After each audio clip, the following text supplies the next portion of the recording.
ورحمة الله وبركاته.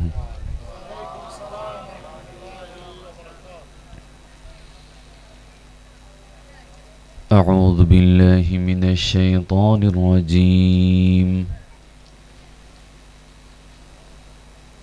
بسم الله الرحمن الرحيم.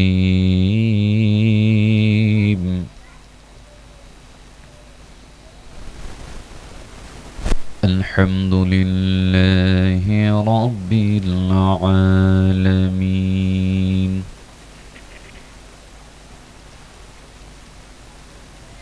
خالق السماوات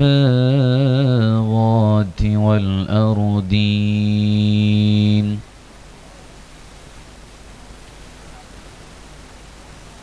والصلاة والسلام على أشرف الأنبياء والمرسلين وعلى آله وصحبه والناس أجمعين.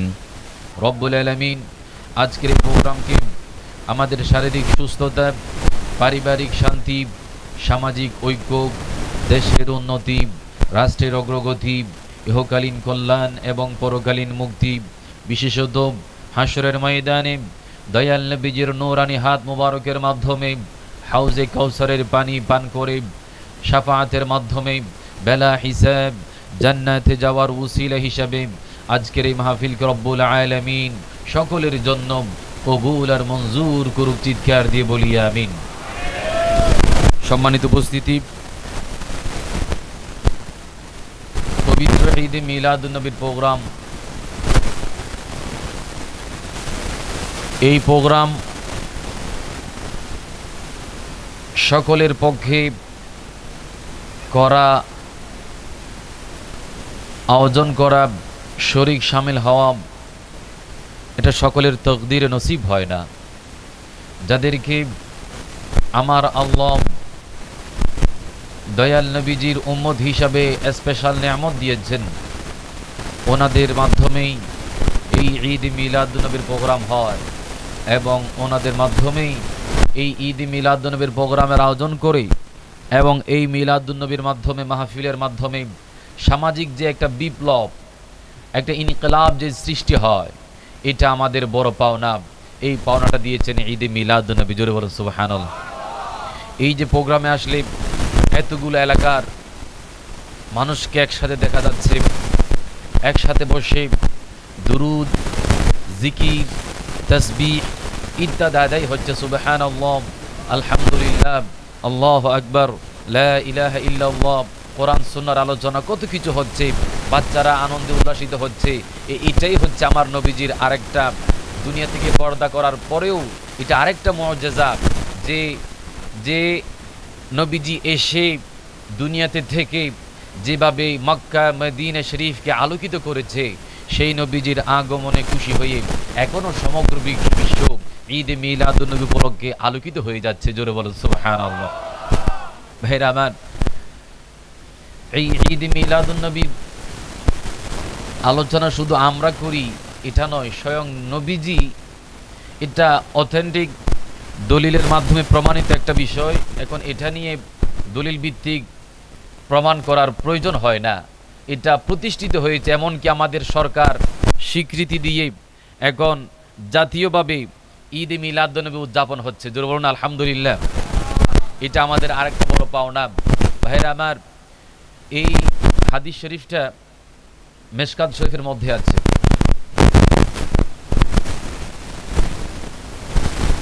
নবীজির কিছু সাহাবী নবীজির কাছে এসে বলল, ইয়া রাসূলুল্লাহ, কিছু মানুষ আপনার শানে বিয়াদফি করলো, গুস্তাখি করলো, তিরস্কার করলো। সাহাবীদের সহ্য হলো না, নবীজির কাছে এসে নালিশ জানালো। এই কথা শোনার পরে দয়াল নবীজি তখন মসজিদের মধ্যে ছিলেন। তখন দয়াল নবীজি সরাসরি মিম্বরের মধ্যে দাঁড়িয়ে গেলেন। সুবহানাল্লাহ। কোথায় দাঁড়ালেন? মিম্বরে। মিম্বরে দাঁড়িয়ে নবীজি বললেন, ওগো সাহাবীরা, বলো দেখি আমি কে, আমাকে তোমরা কি রূপে চিনো, আমার সম্পর্কে তোমাদের ধারণা কি? সমস্ত সাহাবী উত্তর দেয়, আপনি হচ্ছেন আল্লাহর রাসূল, রাসূলুল্লাহ। কার রাসূল? আল্লাহর রাসূল। এই উত্তর শোনার পরে নবীজি তাদেরকে উত্তর দিল, সাহাবীরা শুনে রাখো, আমার আল্লাহ পৃথিবীর জমিনে যত মানুষ প্রেরণ করেছে সমস্ত মানুষদেরকে দুই শ্রেণীতে ভাগ করা হয়। এক শ্রেণীর মানুষ হলো আরবি, আরেক শ্রেণীর মানুষ হচ্ছে আজমি। কিছু মানুষ হবে আরবি আর কিছু মানুষ হবে আজমি। যারা আরব এরিয়া, আরব কান্ট্রিতে যাদের শুভ আগমন হয় তারা হচ্ছে আরবি, আর যারা এই আরব কান্ট্রির বাইরে যারা আসে তারা হচ্ছে আজমি।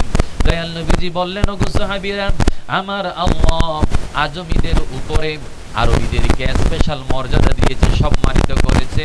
আমার আল্লাহ আমি রসুলকে আজমিদের মধ্যে পাঠাই নাই। আমার আল্লাহ সম্মানিত যেই জাতি আরব জাতি, আমার আল্লাহ আমাকে সেই আরব দেশের মধ্যে আরবি হিসাবে পাঠিয়েছে, আরবি হিসেবে পাঠালাম। এরপর নবীজি বলল, সাহাবী আমার শোনো, আরব দেশের মধ্যে অনেক গোত্র রয়েছে, সেই গোত্রগুলোর মধ্যে অত্যন্ত সম্মানিত দামি গোত্র হলো কুরাইশ। এই কুরাইশ গোত্র, কাজেই আমার আল্লাহ আমি রাসূলকে ওই কুরাইশ গোত্রের মধ্যে প্রেরণ করেছে। এই কুরাইশ গোত্রের মধ্যে বেশ কিছু বংশ রয়েছে, সেই বংশগুলোর মধ্যে সবচেয়ে দামি এবং সম্মানিত বংশ হলো হাশেমি। আমার আল্লাহ আমি রাসূলকে হাশেমি বংশের মধ্যে প্রেরণ করলাম। এই হাশেমি বংশের মধ্যে অনেক অনেক দামি দামি মানুষ রয়েছে, কিন্তু তাদের মধ্যে শ্রেষ্ঠ হলো খাজা আব্দুল্লাহ। আমার আল্লাহ আমি রাসূলকে খাজা আব্দুল্লাহর ঘরের মধ্যে পাঠিয়েছে। জোরে বলুন সুবহানাল্লাহ। ভাইরা আমার নবীজি এই কথাগুলো বলছে। আচ্ছা বলেন দেখি, এই কথাগুলো নবীজির শুভ আগমনের কথা নাকি মৃত্যুর কথা? এটা কিসের কথা? শুভ আগমনের কথা, মিলাদের কথা। কথা বলেন ঠিক কিনা? এটা মিশকাত শরীফের হাদিস। ভাইরা আমার, তাহলে নবীজি নিজের জবান মোবারক দিয়ে মিলাদুন নবী, নবীজির মিলাদের শুভ আগমনের কথা বর্ণনা দিচ্ছেন। যে কোনো জায়গায় নয়, পৃথিবীর সর্বোত্তম সর্বশ্রেষ্ঠ দামি মর্যাদাওয়ালা স্থান মসজিদ, আবার মসজিদের মধ্যে আরেকটা সম্মানের স্থান রয়েছে, যেটা হচ্ছে মিম্বর। আমার দয়াল নবীজি সেই মসজিদের মিম্বরে দাঁড়িয়ে দাঁড়িয়ে ঈদে মিলাদুন নবীর আলোচনা শোনাচ্ছেন সাহাবায়ে কিরামকে। চিৎকার দিয়ে বলুন সুবহানাল্লাহ। তাহলে ওই মিলাদুন নবীর আলোচনা আমরা করি। কথা বলেন ঠিক কিনা? তাহলে যেই আলোচনা স্বয়ং নবীজি নিজে করে, আল্লাহ করে, ফেরেশতারা করে, আমরা করব না কেন? আল্লাহ আমাদেরকে কবুল করেছেন। আজকে এই ঈদে মিলাদুন নবীর প্রোগ্রাম হচ্ছে, এগুলো দিন দিন বাড়তেছে না কমতেছে? কি বল, বাড়তেছে না কমতেছে? আমি যে নপাড়াতে হয়ে আসলাম, আসার মধ্যে অনেক দেখেছি, আমার মনে কমে এই গলিতে এইভাবে আসার পথে নজিমিয়ার থেকে অনেক প্রোগ্রাম দেখলাম।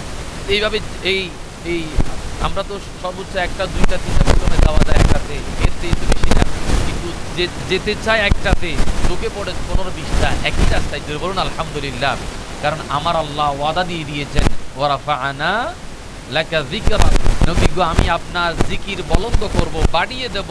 এমন বাড়ানো হয়েছে এখন রাষ্ট্রীয় পর্যায়ে সরকারিভাবে, উপজেলা লেভেলে ইউনুদের মাধ্যমে, জেলার স্তরে ডিসিদের মাধ্যমে এই প্রোগ্রামটা তাদের মাধ্যমে কনফারেন্স করে, সেমিনার করে এখন ঈদে মিলাদুন নবী জাতীয় পতাকা উত্তোলন করে ঈদে মিলাদুন নবী আমাদের দেশে সরকারিভাবে প্রতিষ্ঠিত হয়েছে। চিৎকার দিবেন আলহামদুলিল্লাহ।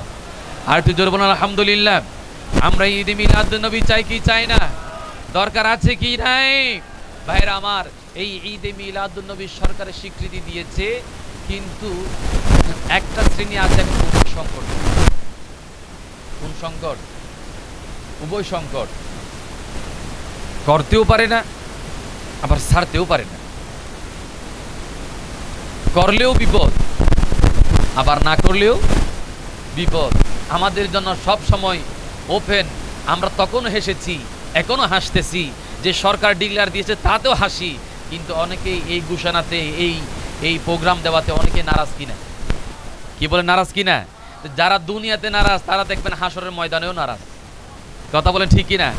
যারা দুনিয়াতে উভয় সংকটে আছে হাসরের ময়দানেও উভয় সংকটে থাকবে। এখন তারা যদি ঈদ মিলাদুন্নবী করলে তাদের গোষ্ঠীটা জুতা দিয়ে পিটাবে। এই কওমি গোষ্ঠীরা বলবে এত যুগ যুগ ধরে আপনারা আমাদেরকে শিরিক বেদাতের ফতোয়া দিয়ে প্রোগ্রাম করতে দেন নাই, এখন কেমনে করেন?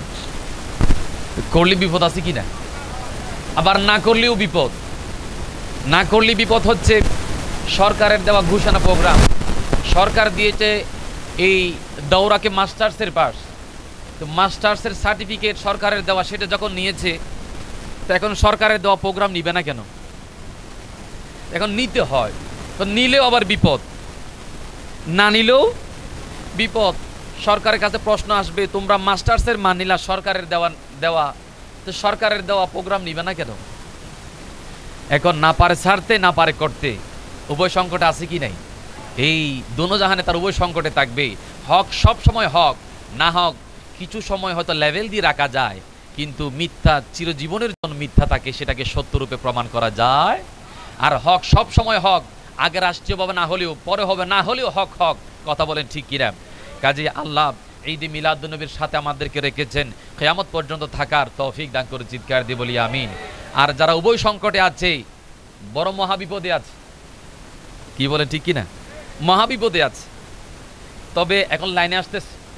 কিছুদিন আগে নিউ মার্কেটের পাশে একটা প্রোগ্রামে গেলাম, দেখি বাথু মাদ্রাসার মুহাদ্দিস, কোন মাদ্রাসার? বাথু মাদ্রাসার মুহাদ্দিস আলোচক, তো আমার আগে আলোচনা করেছে।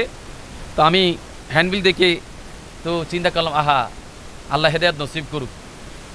এইভাবে ইদানিং বেশ কিছু প্রোগ্রামে দেখা যাচ্ছে ওনারা এক সময় শিরিক বেদাতের ফতোয়া দিয়েছে, এখন থেকে আর পারা যায় না।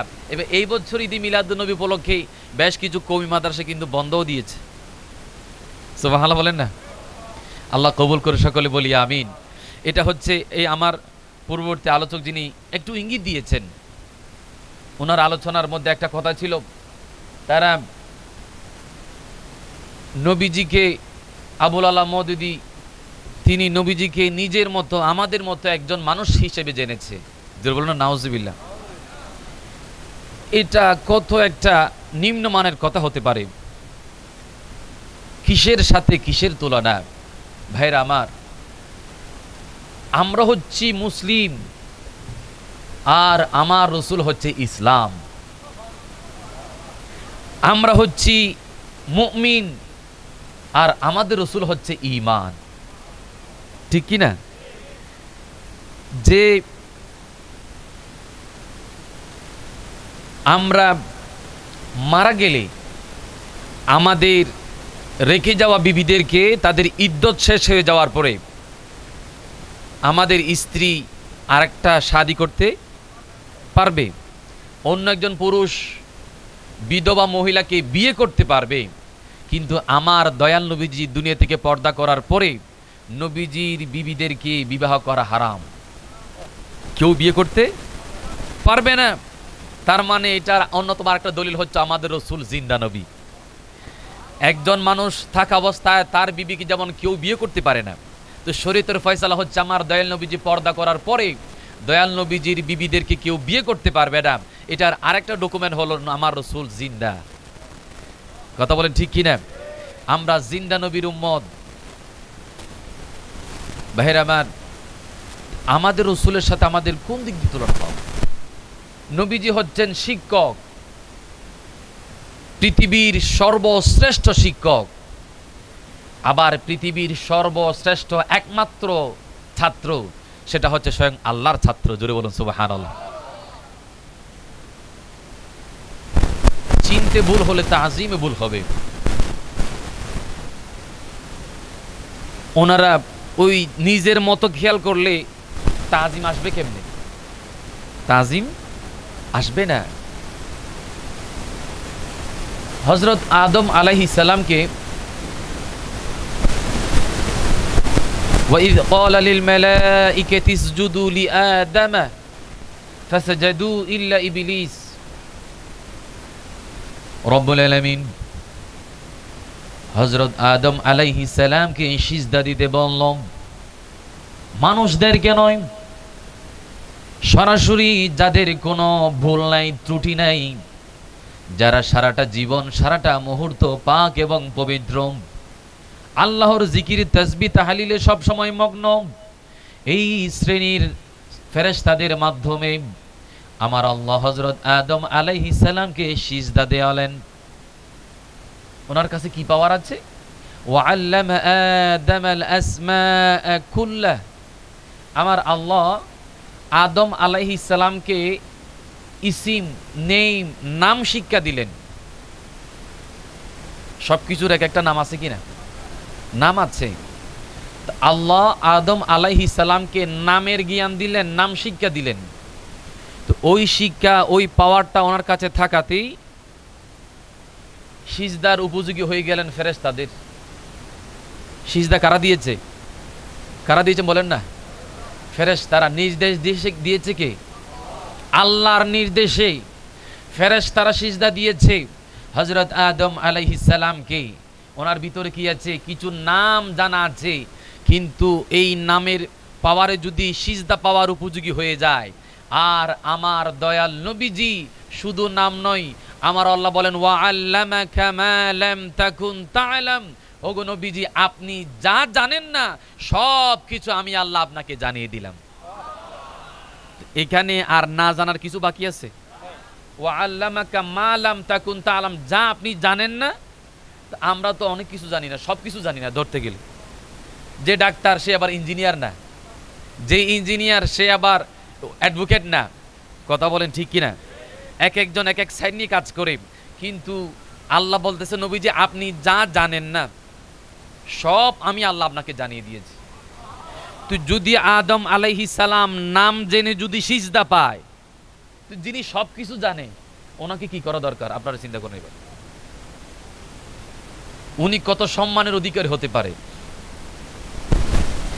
वो खुदा ने ये मर्तबा तुझको दिया न किसी को मिले न किसी को मिला।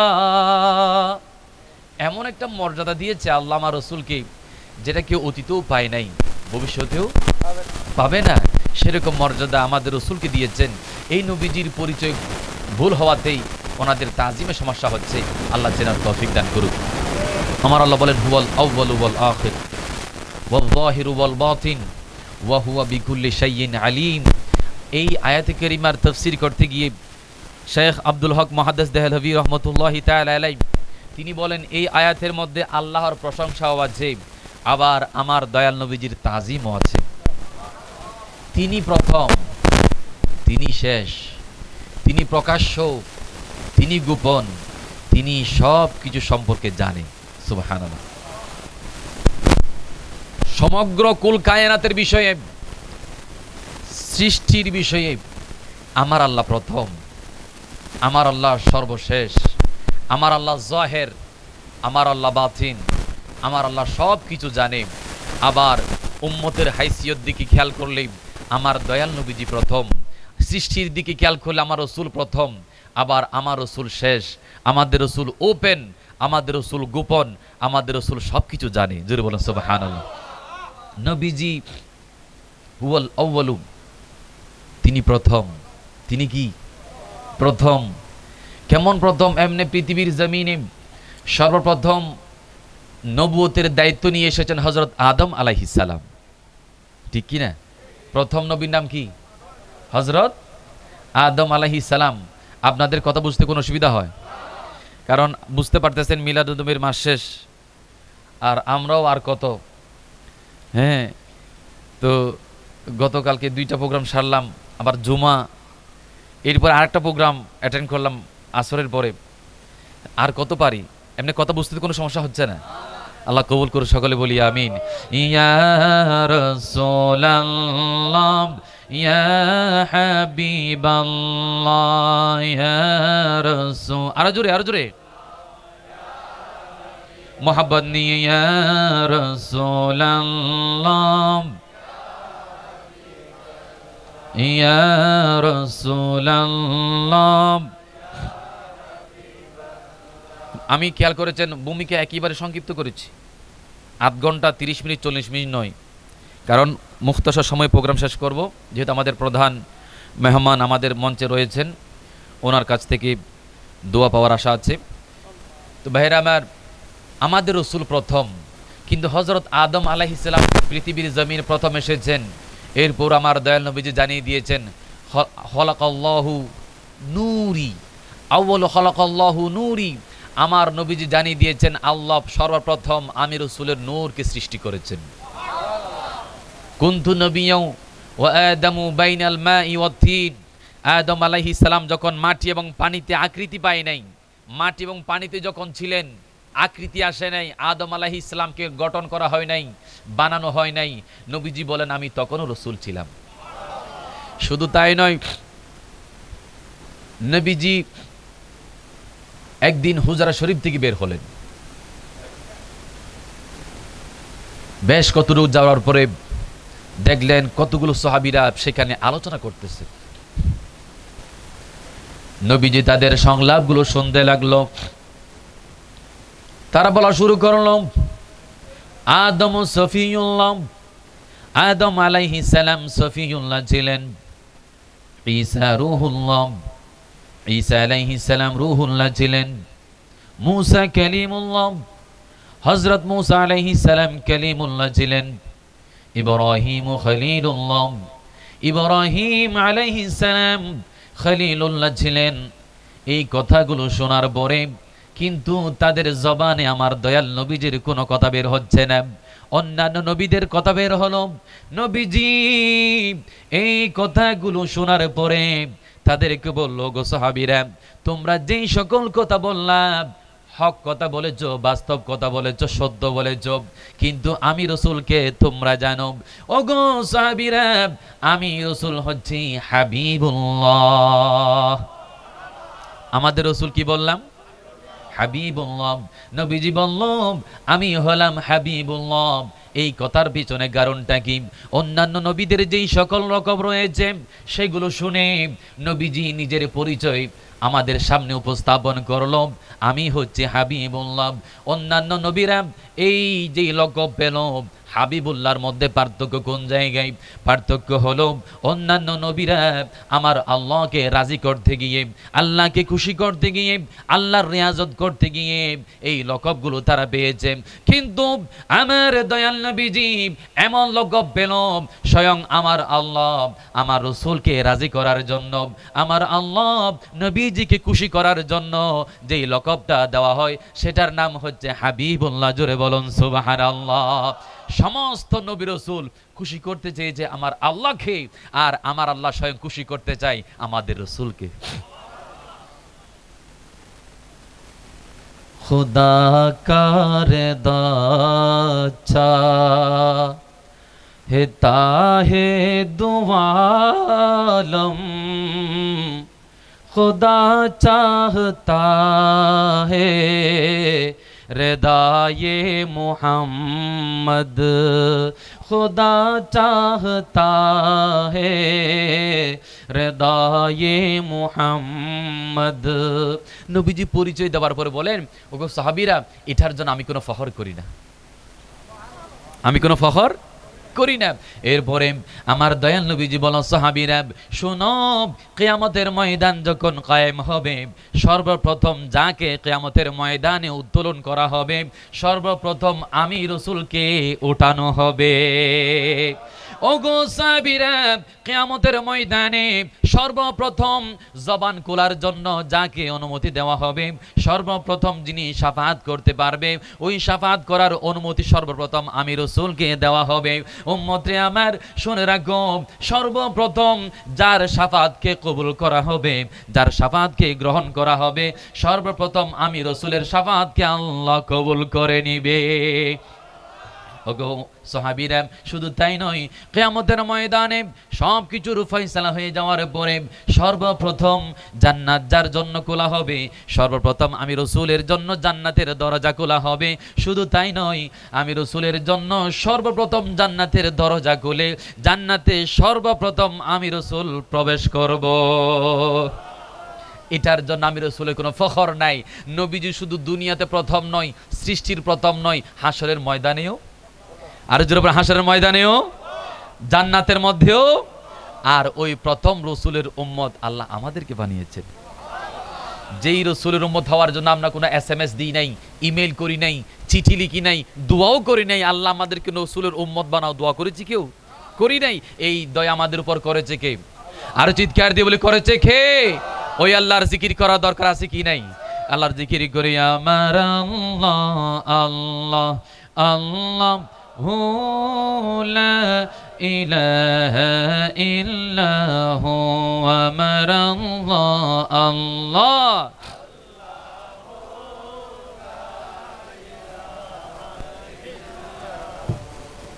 আল্লাহ আল্লাহ।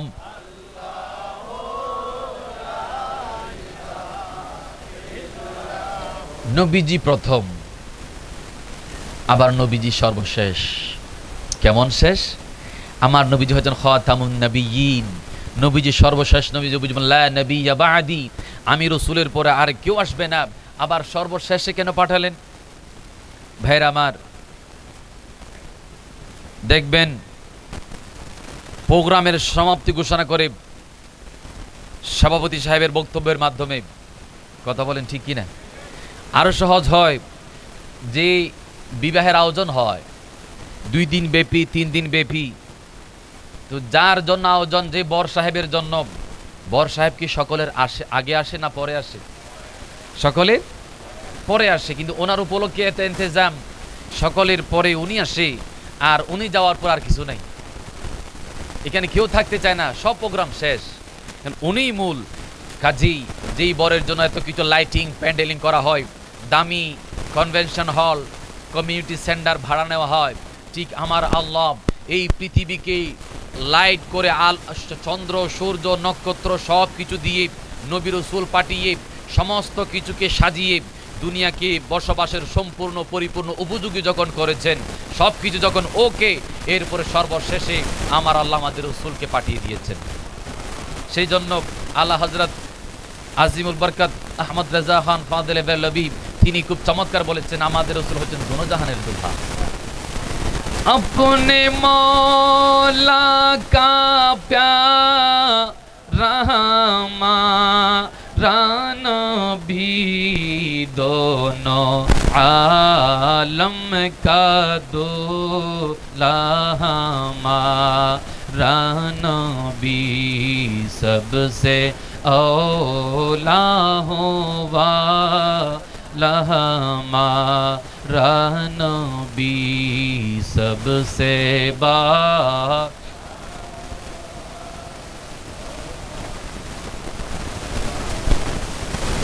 সেই জন্য আমাদের রাসূল হচ্ছেন, নবীজিকে সর্বশেষ পাঠিয়েছেন সর্বোচ্চ তাজিম এবং সম্মানের অধিকারী করার জন্য। সুবহানাল্লাহ।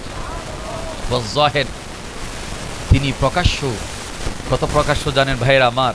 কোন রাসূলের উম্মত আল্লাহ আমাদেরকে বানিয়েছেন, তিনি কেমন প্রকাশ্য ভাইরা আমার? আমার দয়াল নবীজি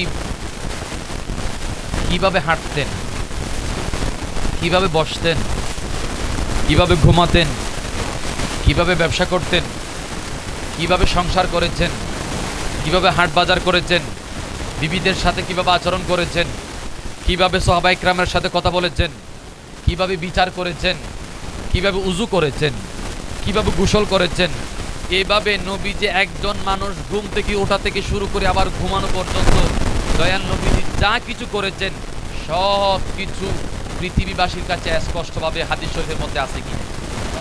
আরো জন আছে কি নাই? কিন্তু দ্বিতীয় একজন ব্যক্তি দেখান দেখি, দ্বিতীয় একজন ক্ষমতাধর ব্যক্তি, রাজা, বাদশা, প্রেসিডেন্ট, মহানায়কের কথা বলেন, তিনি কিভাবে হাঁটতেন, কিভাবে ঘুমাতেন, কিভাবে খেতেন, এগুলো লিখিত আছে, বিশ্বের কাছে জানা আছে, প্রকাশিত আছে, লিপিবদ্ধ আছে। দ্বিতীয় কোনো ব্যক্তি আছে? দ্বিতীয় জন দেখাতে পারবে কেমন প্রকাশ্য? এমন কি দয়াল নবীজি কিভাবে বাথরুমে প্রবেশ করতেন, কিভাবে বাথরুম থেকে বের হতেন, কিভাবে হাজত সারতেন, জিলাগুলো কিভাবে ইউজ করতেন, এই সব কিছু সমগ্র বিশ্বের কাছে স্পষ্ট আছে কি নাকি? ভাইরা আমার, শুধু এমনটা নয়, বিশ্বের কোনো অমুসলিম কান্ট্রিতে গিয়ে যদি বলা হয় যে অমুসলিম একজন ব্যক্তিকে যদি বলা হয় মুহাম্মদুর রাসূলুল্লাহ, ওনাকে আপনি চিনেন? চিনেন না বলার মতো পৃথিবীতে কোন একজন ব্যক্তি আছে? না, সে অমুসলিম হতে পারে, কিন্তু সে বলে হ্যাঁ আমি চিনি, এটা তো মুসলমানদের রাসূল। সেই জন্য জাহের, আমার রাসূল হচ্ছেন জাহের, প্রকাশ্য, উন্মুক্ত, এত জাহের, দুনিয়া থেকে পর্দা করেছে। এরপরেও আশিক রাসূলরা এখন নবীজির দিদার ধন্য হচ্ছে, নবীজির দিদার লাভ করতেছে। কথা বলেন ঠিক কিনা? আমার নবীজির সমস্ত কর্মসূচি জাহের, উন্মুক্ত, প্রকাশ্য, ওয়াল বাতিন, তিনি আবার গোপন। আমি একটু থিংস দিয়ে চলে যাচ্ছি, আরো আলোচনার বিষয় রয়েছে। বাতিন, তিনি আবার গোপন। কেমন গোপন? এটা এভাবেই বুঝায়, আসলে নবীজিকে চেনার মতো জ্ঞান পৃথিবীর কারো কাছে নেই। কোন জাত নেই যে রসুলকে চেনার মতো চিনতে পারবে, কারণ নবীজি কেমন সেটা স্বয়ং আল্লাহ জানে। ওনাকে কিভাবে সৃষ্টি করেছেন, কি দিয়ে সৃষ্টি করেছেন, কি দিয়েছেন, সেটা স্বয়ং কে জানে? আল্লাহ জানে। সূর্য আছে কিনা? এই সূর্য যখন কিরণ দেয়, আলো দেয়, সমগ্র পৃথিবী আলোকিত হয়ে যায়। সূর্যের আলোতে আলোকিত হয়, কিন্তু দুপুর 12টার সময় সূর্যের দিকে কি আর তাকানো যায়? তাকানো যায়? সূর্যের আলোতে সমগ্র পৃথিবী আলোকিত, কিন্তু ওই আলোর মধ্যে এই সূর্যকে আর দেখা যায় না।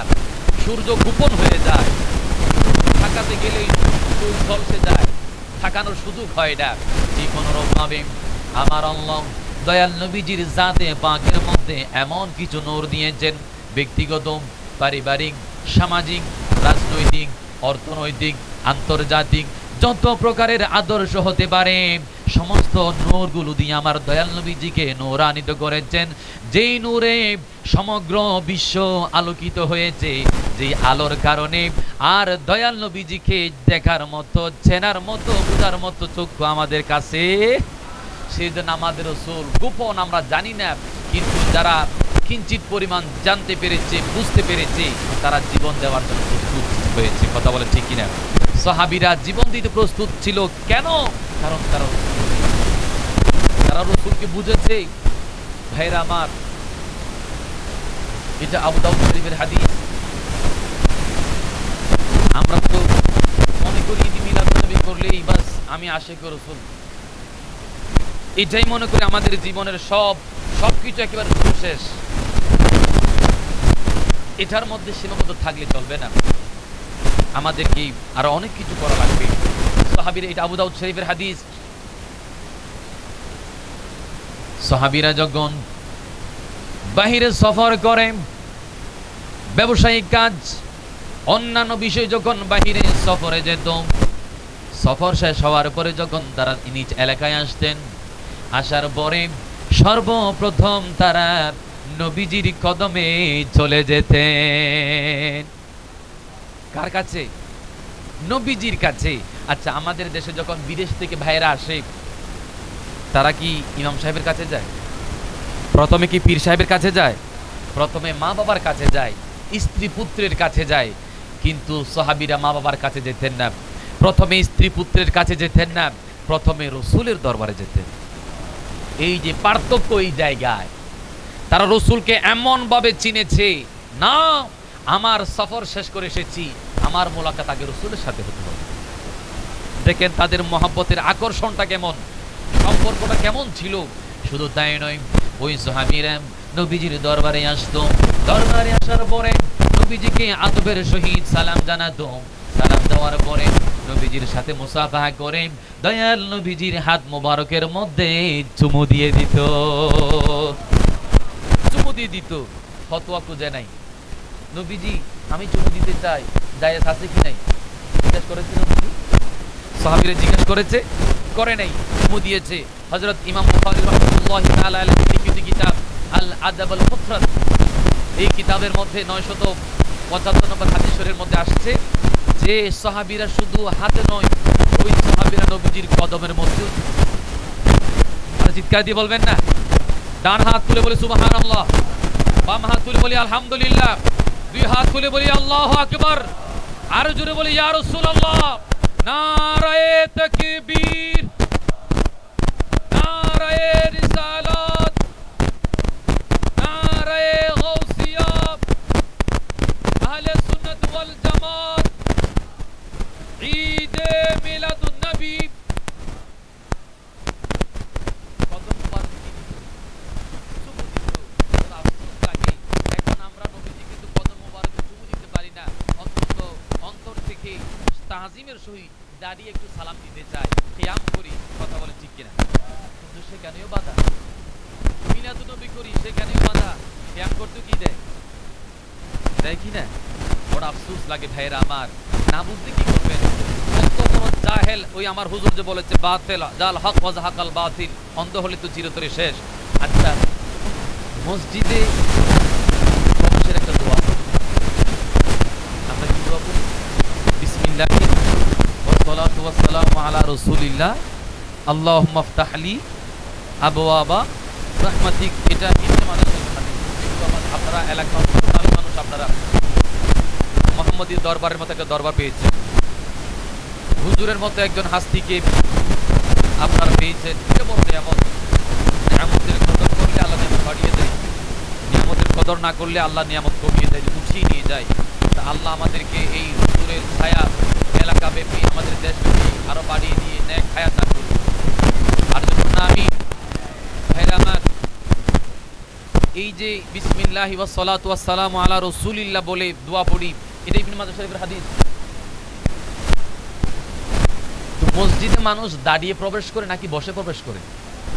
একটু কথা বলেন না। দাঁড়িয়ে নাকি বসে? দাঁড়িয়ে। তো দাঁড়িয়ে যদি আপনি বিসমিল্লাহি ওয়া সালাতু ওয়া সালামু আলা রাসূলিল্লাহ সালাম দিয়ে যদি মসজিদে প্রবেশ করতে পারেন, তো আমরা দাঁড়িয়ে রাসূলকে সালাম কি বলেন, ঠিক কি না? আপনি তো ওই জায়গায় তো ফতোয়া দেন, আর মসজিদে আপনারা বসে বসে প্রবেশ করিয়ে কি বলেন? দাঁড়িয়ে যদি আপনাদের সালাম দিয়ে ফতোয়া দেন, তাহলে মসজিদে আপনারা দাঁড়িয়ে প্রবেশ করতে পারবেন না, বসে বসে প্রবেশ করা লাগবে। আচ্ছা, আরেকটা পয়েন্ট, আপনাদের অসুবিধা হয়? মনোযোগ আছে তো? আমার মসজিদে জুমার দিন মিম্বারে খুতবা দেওয়া দাঁড়িয়ে দেয় কিনা? দাঁড়িয়ে দেয় কিনা? ওই খুতবা আছে কি নাই? এই যারা শিরক বিদআত বলে তারাও কিন্তু খুতবা দেয় না। তারা কি খুতবা বসে দেয়নি নাকি দাঁড়িয়ে দেয়? দাঁড়িয়ে দিলে, তোমরা দাঁড়িয়ে দিলে দাঁত, আর আমরা দিলে বেদাত। এটা হলো ওই যে বেয়াদফি, গাদ্দারি। আল্লাহ হিদায়াত নসিব করুন। আচ্ছা, আরেকটা পয়েন্ট বলি, এগুলো আমার সাবজেক্ট না, একটু করে ইঙ্গিত দিচ্ছি ঈদ মিলাদুল মাহফিল উপলক্ষে। কারণ এখন কিন্তু আমাদের সব দিকে ঘেরাও করে আছে ফেসবুক, ইউটিউব, বিভিন্ন মিডিয়া আমাদের যুব সমাজদেরকে সুন্দর গোমটা দিয়ে, সুন্দর ভালো ইংলিশ বলে, ভালো উচ্চারণ দিয়ে, বাংলা ভাষায় ভালো সুন্দরভাবে কথা বলে বলে মিসগাইড করতেছে, বিভিন্ন রাস্তায় সরিয়ে নিয়ে আহলে সুন্নাত ওয়াল জামাত থেকে দূরে সরিয়ে নিয়ে যাচ্ছে। এই জন্য এই কথাগুলো মাঝে মধ্যে একটু বলা লাগে। এই কথাগুলো বুঝতে কোনো অসুবিধা হয়? আপনারা বোঝার মতো করে বলে যাচ্ছি আমি। আচ্ছা, নবীজির নাম শুনলে, মুহাম্মদ শুনলে সাল্লাল্লাহু আলাইহি ওয়াসাল্লাম, এটা বলতে হবে ওয়াজিব। নবীজির উপর দুরূদ পড়তে হবে। আচ্ছা, এবার বলেন দেখি, আজানের মধ্যে নবীজি আছে কি নাই? আশহাদু আন্না মুহাম্মাদার রাসূলুল্লাহ, আজানের মধ্যে রসুলের নাম আছে। তো নাম শুনলে তো দুরূদ পড়তে হয়। তো এই পর্যন্ত কোন বাতিলকে দেখেছেন যে আজান দেওয়ার সময় বসে গিয়েছে? দেখছেন নি? যে আজান দিচ্ছে বসে যাও, তার দাঁড়ানো ছিল। দাঁড়ানো যখন ছিল, তাহলে রসুলের নাম শুনলে তো দরুদ শরীফ পড়তে হয়। তাহলে হয়তো সে পড়েছে অথবা পড়ে নাই। যদি পড়ে তাহলে সে দাঁড়িয়ে সালাম দিয়েছে। কথা বলেন ঠিক কিনা? যদি পড়ে সে দাঁড়িয়ে সালাম দিয়েছে, তা আর যদি না পড়ে সে ওয়াজিব তরক করেছে। কথা বলেন ঠিক কিনা? তো যদি পড়ে তো আপনি তো দাঁড়িয়ে দিয়েছেন। আরো সহজ কথা, জানাজার নামাজ দাঁড়িয়ে না বসে? জোরে বলেন না। দাঁড়িয়ে। ওখানে দরুদ ইব্রাহিম আসেনি? হ্যাঁ, আল্লাহুম্মা সাল্লি আলা। তো আপনারা যেহেতু কিয়াম দাঁড়িয়ে দুরূদ শরীফ পড়া শিরিক বেদাত বলেন, তাহলে জানাজার নামাজ আপনাদের বসে বসে পড়া লাগবে। আরে ভাই, এই বুঝার জন্য এর চেয়ে আর কি বেশি দলিলের দরকার আছে? এর চেয়ে বেশি দলিলের তো প্রয়োজন আছে? আর বেশি দলিলের দরকার নাই।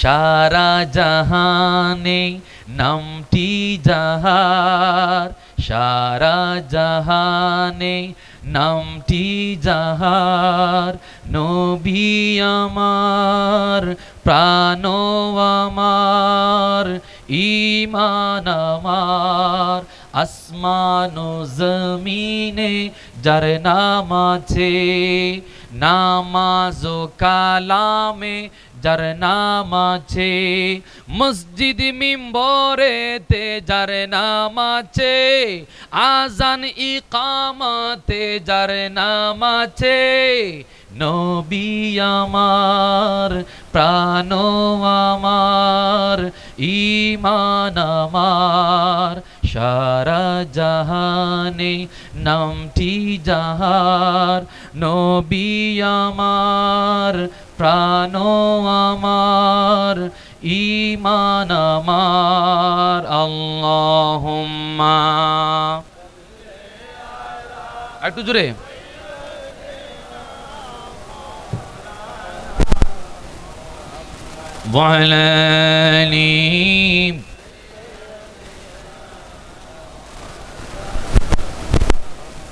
আচ্ছা, শুধু নবীজিকে কি পরিমাণ জানলে চিনলে শুধু কদমবুসি নয়, তারা জীবনও উৎসর্গ করেছে।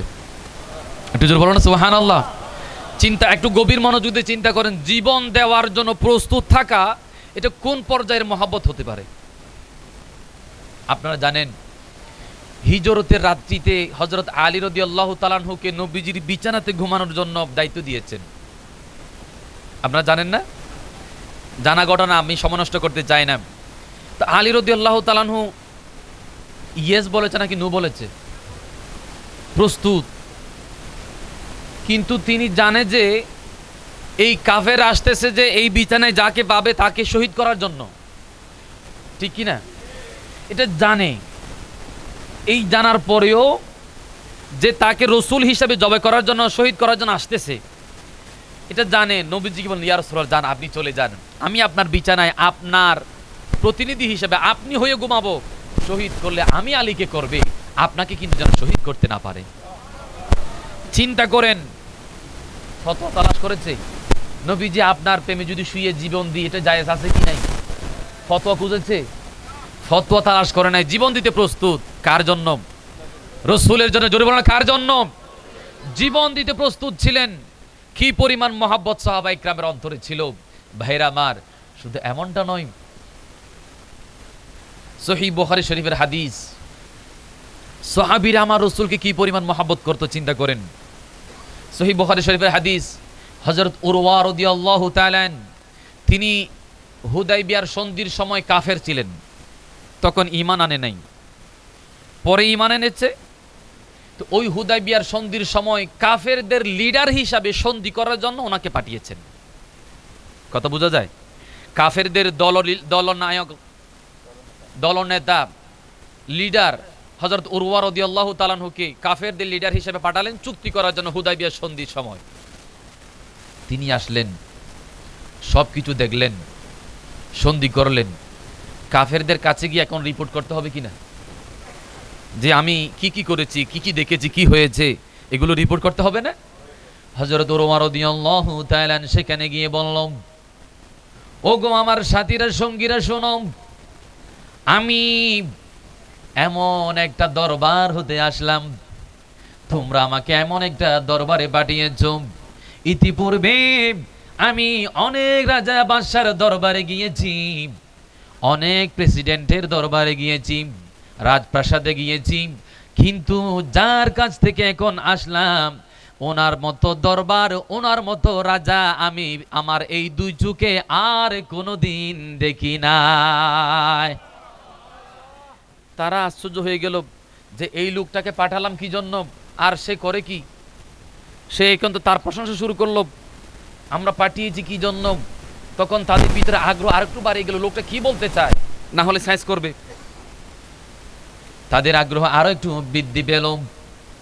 হযরত উরওয়া রাদিয়াল্লাহু তাআলা আনহু তাদেরকে জানিয়ে দিল, শুনে রাখো, আমি অনেক রাজা বাদশার দরবারে গিয়েছি, তাদের অনেক সৈনিক, তাদের সাথী, তাদের বন্ধুকে আমি দেখেছি, কিন্তু মুহাম্মদ সাল্লাল্লাহু আলাইহি ওয়াসাল্লামের যে সাথী দেখেছি, সঙ্গী দেখেছি, সাহাবী যারা, তাদের মধ্যে ওনার প্রতি এমন ভালোবাসা, এমন মহাব্বত, এমন মায়া, এমন প্রেম, এমন শ্রদ্ধা, এমন ভালোবাসা দেখলাম, তারা প্রয়োজন বোধে ওই মুহাম্মদের জন্য তারা নিজের জীবন পর্যন্ত দিতে প্রস্তুত রয়েছে। আল্লাহু আকবার।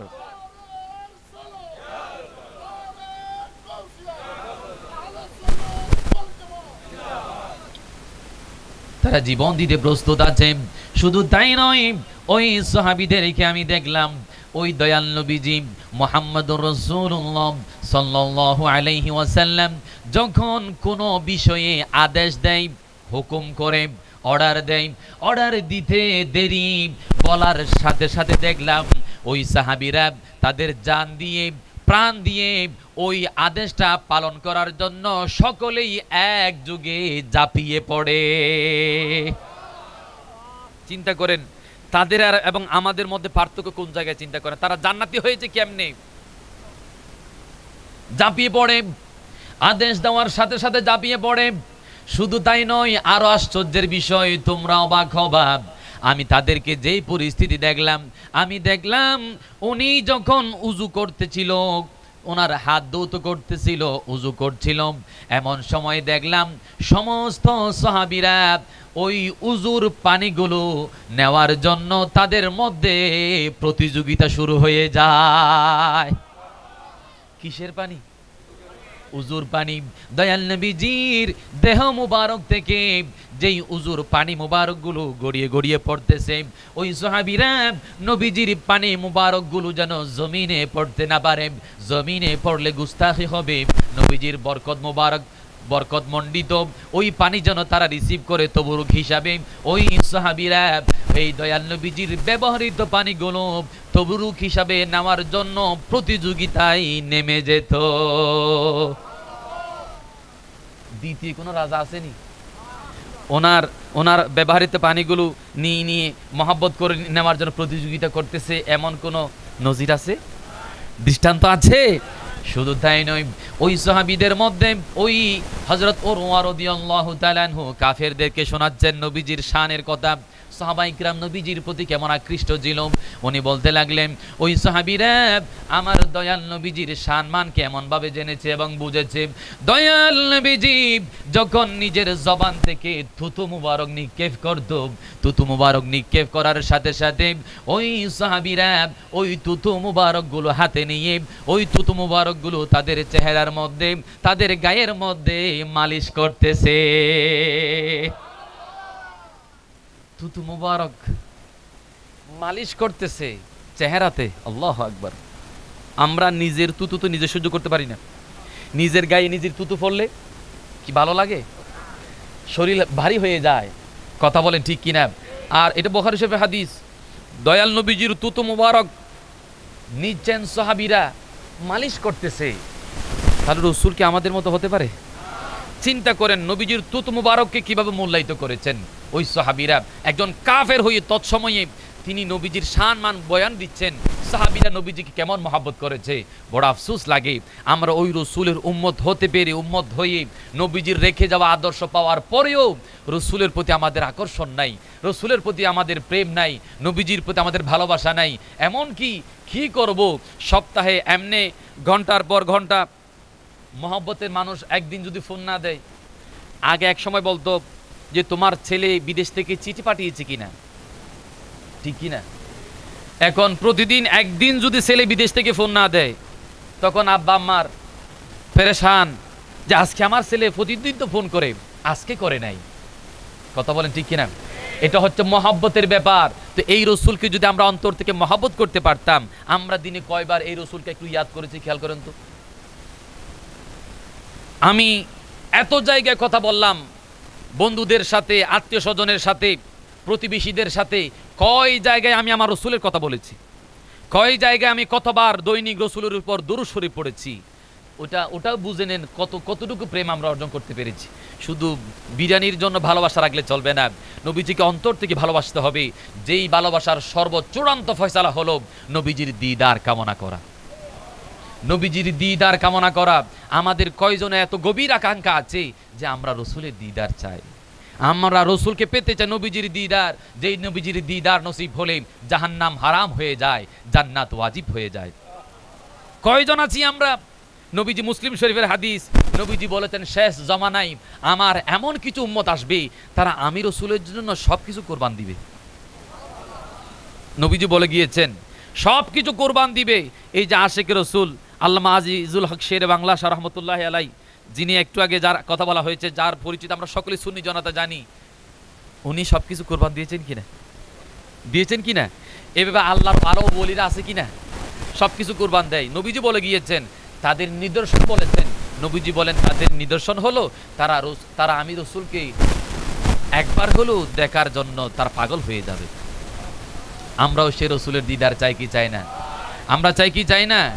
ও প্যারা নবী আল আরবি দেখা দাও আমায়, তোমার প্রেমে বসে আছি পাপিও বাগায়।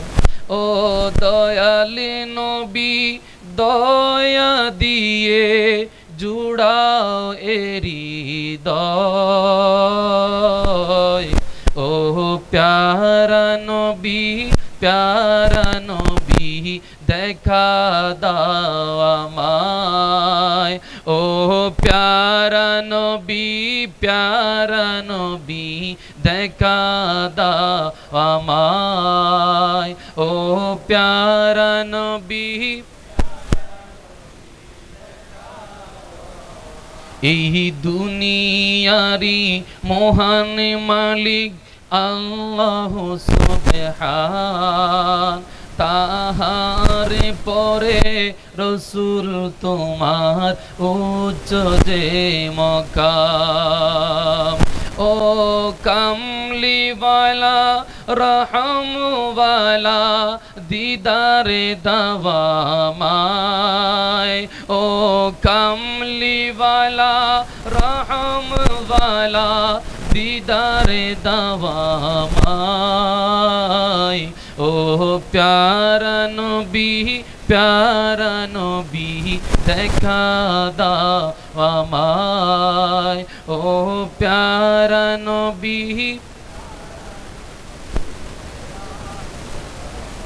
ভাইরা আমার একটু কষ্ট দিচ্ছি আপনাদেরকে, পেছনে বসার তো জায়গা নাই, একটু সামনে আসেন, একটু কষ্ট করে যাদের সামনে জায়গা আছে একটু সামনে চলে আসেন, এবং পেছনে বাইরা যারা আসতেছে তারা বসতে পারবে। আল্লাহুম্মা সাল্লি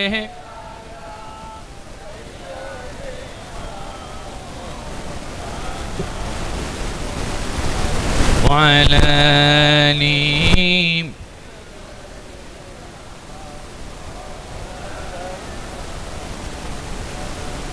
তুমি রহমতের খজিনা নবী, উম্মতের কান্ডার, ভীষণ বিপদ কালে তুমি করবে মোদের পার। ও দয়ালি নবী দয়া দিয়ে জুড়াও হৃদয়। ও প্যারা নবী দেখা দাও আমায়। ও প্যারা নবী। চিৎকার দিয়ে বলি না আমিন। নবীজির দিদার পাওয়ার সুযোগ আছে কি নাই? একটু সাধনা করেন ভাইরা আমার, এটা বড় পাওনা। এটার জন্য একটু অগ্দির আগ্রহে নবীজির দিদারটা যদি পাওয়ার একটু মেহনত করেন, একটু ওই রাস্তায় আসেন। বড় আফসোস আমরা এখন এটা নিয়ে এত ব্যস্ত হয়ে গেছি, এত ব্যস্ত হয়েছি, হিসাব করলে 24 ঘন্টার অর্ধেক এখন এটার পিছনে। কথা বলেন ঠিক কিনা? একটু সময় পেলেই সাথে সাথে ভাই আপনি যে এত সিস্টেম করে 4 আঙ্গুল দিয়ে মোবাইলটা এত সিস্টেম করে যে ধরলেন, ওই 4 আঙ্গুলটা দিয়েছে কে? আর জোর বলেন না। যে আপনি এত আরামসে ধরার সুযোগ হলো, একটা আঙ্গুল দিয়ে এরকম সারাদিন যে টান দিচ্ছেন, উপর দিকে ওঠাচ্ছেন বৃদ্ধাঙ্গুল দিয়ে, এই সিস্টেম করে বৃদ্ধাঙ্গুলটা তৈরি করে দিল কে? তা আপনি এই মোবাইল দিয়ে দৈনিক একবার আমার আল্লাহকে খেয়াল করেছেন? বন্ধুদের খুঁজেন, কোন বন্ধু কি ছবি দিল, কোন পোস্ট করলো, খুঁজেন। কিন্তু আমার আল্লাহ কি পোস্ট দিয়েছে, আমার নবীজি কি পোস্ট দিয়েছে, এগুলো আমরা খুঁজি। নবীজির দেওয়া, আল্লাহর দেওয়া SMS আছে কি নাই? আর জন্য আছে কি নাই? 6000-এর ঊর্ধ্বে SMS আমাদের জন্য আছে কি নাই? অফার ফ্রি, একটা কিনলে 10টা ফ্রি, আছে কি নাই? কত দামি দামি অফার কোরআন এবং সুন্নাহর মধ্যে আছে, কিন্তু ওই কোরআন সুন্নাহর অফারের দিকে আমাদের দৃষ্টি নাই। ফেসবুক, ইউটিউব ইত্যাদি ইত্যাদির মধ্যে সারাক্ষণ ব্যস্ত। আমি অনুরোধ করব ভাইয়ের আমার, এইগুলো একটু প্রয়োজন যতটুকু আছে, শয়তান আপনাকে এখান থেকে বের হতে দিবে না। আপনার যে প্রয়োজন, ফেসবুকে, হোয়াটসঅ্যাপে, ইমুতে প্রয়োজন সারে আপনি বের হয়ে যাবেন, প্রয়োজন শেষ বাস আপনি আর থাকবেন না। কারণ আপনি, এটা এমন একটা জগৎ, 24 ঘন্টাও যদি আমি বসে থাকেন শেষ হবে। থেকে আসে কোথায় যায় কেউ বলতে পারে না, নিচ থেকে আসে উপর দিকে যায়। কথা বলেন ঠিক কিনা? ভাই জীবন যাবে, এটা শেষ হবে না। আল্লাহর ওয়াস্তে একটু হায়াতকে মূল্যায়িত করেন, হায়াতকে মূল্যায়িত করেন। এই যে কিছুদিন আগে কোরআন শরীফ নিয়ে বড় একটা ঘটনা ঘটে গেল না কুমিল্লাতে, গেছে কিনা? আমরা প্রতিবাদ, মানববন্ধন, অনেকে অনেক কিছু করেছে, দায়িত্ব পালন করেছে, কিন্তু একটু গভীরভাবে চিন্তা করলে দেখা যায় কোরআন শরীফের সাথে আমরা মুসলমানরা গাদ্দারি কিন্তু কম করি না। আমরা মুসলমানরাই কোরআন শরীফের সাথে গুস্তাহি কিন্তু কম করি না। প্রত্যক্ষ কিংবা পরোক্ষভাবে দেখবেন আপনাদের কি বিরক্ত হচ্ছেন? আমাদের মধ্যে বিশাল একটা সংখ্যা আছে যারা কোরআন তেলাওয়াত করতেই জানে না। কথা বলেন ঠিক কিনা? বিশাল একটা সংখ্যা আছে কোরআন তেলাওয়াত করতে জানে না। আবার কিছু সংখ্যক আছে কোরআন তেলাওয়াত করতে জানে কিন্তু অশুদ্ধ তেলাওয়াত, সহি শুদ্ধ নয়।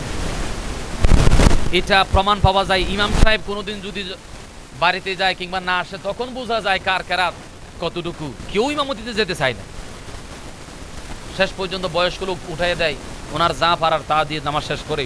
কথা বলেন ঠিক কিনা? কেউ যেতে চায় না ইমামতি করার জন্য। জোহর আসর হলে তো মোটামুটি চলে, মাগরিব এশা হলে তো কিয়ামত। তাহলে আপনি নামাজ পড়েন না?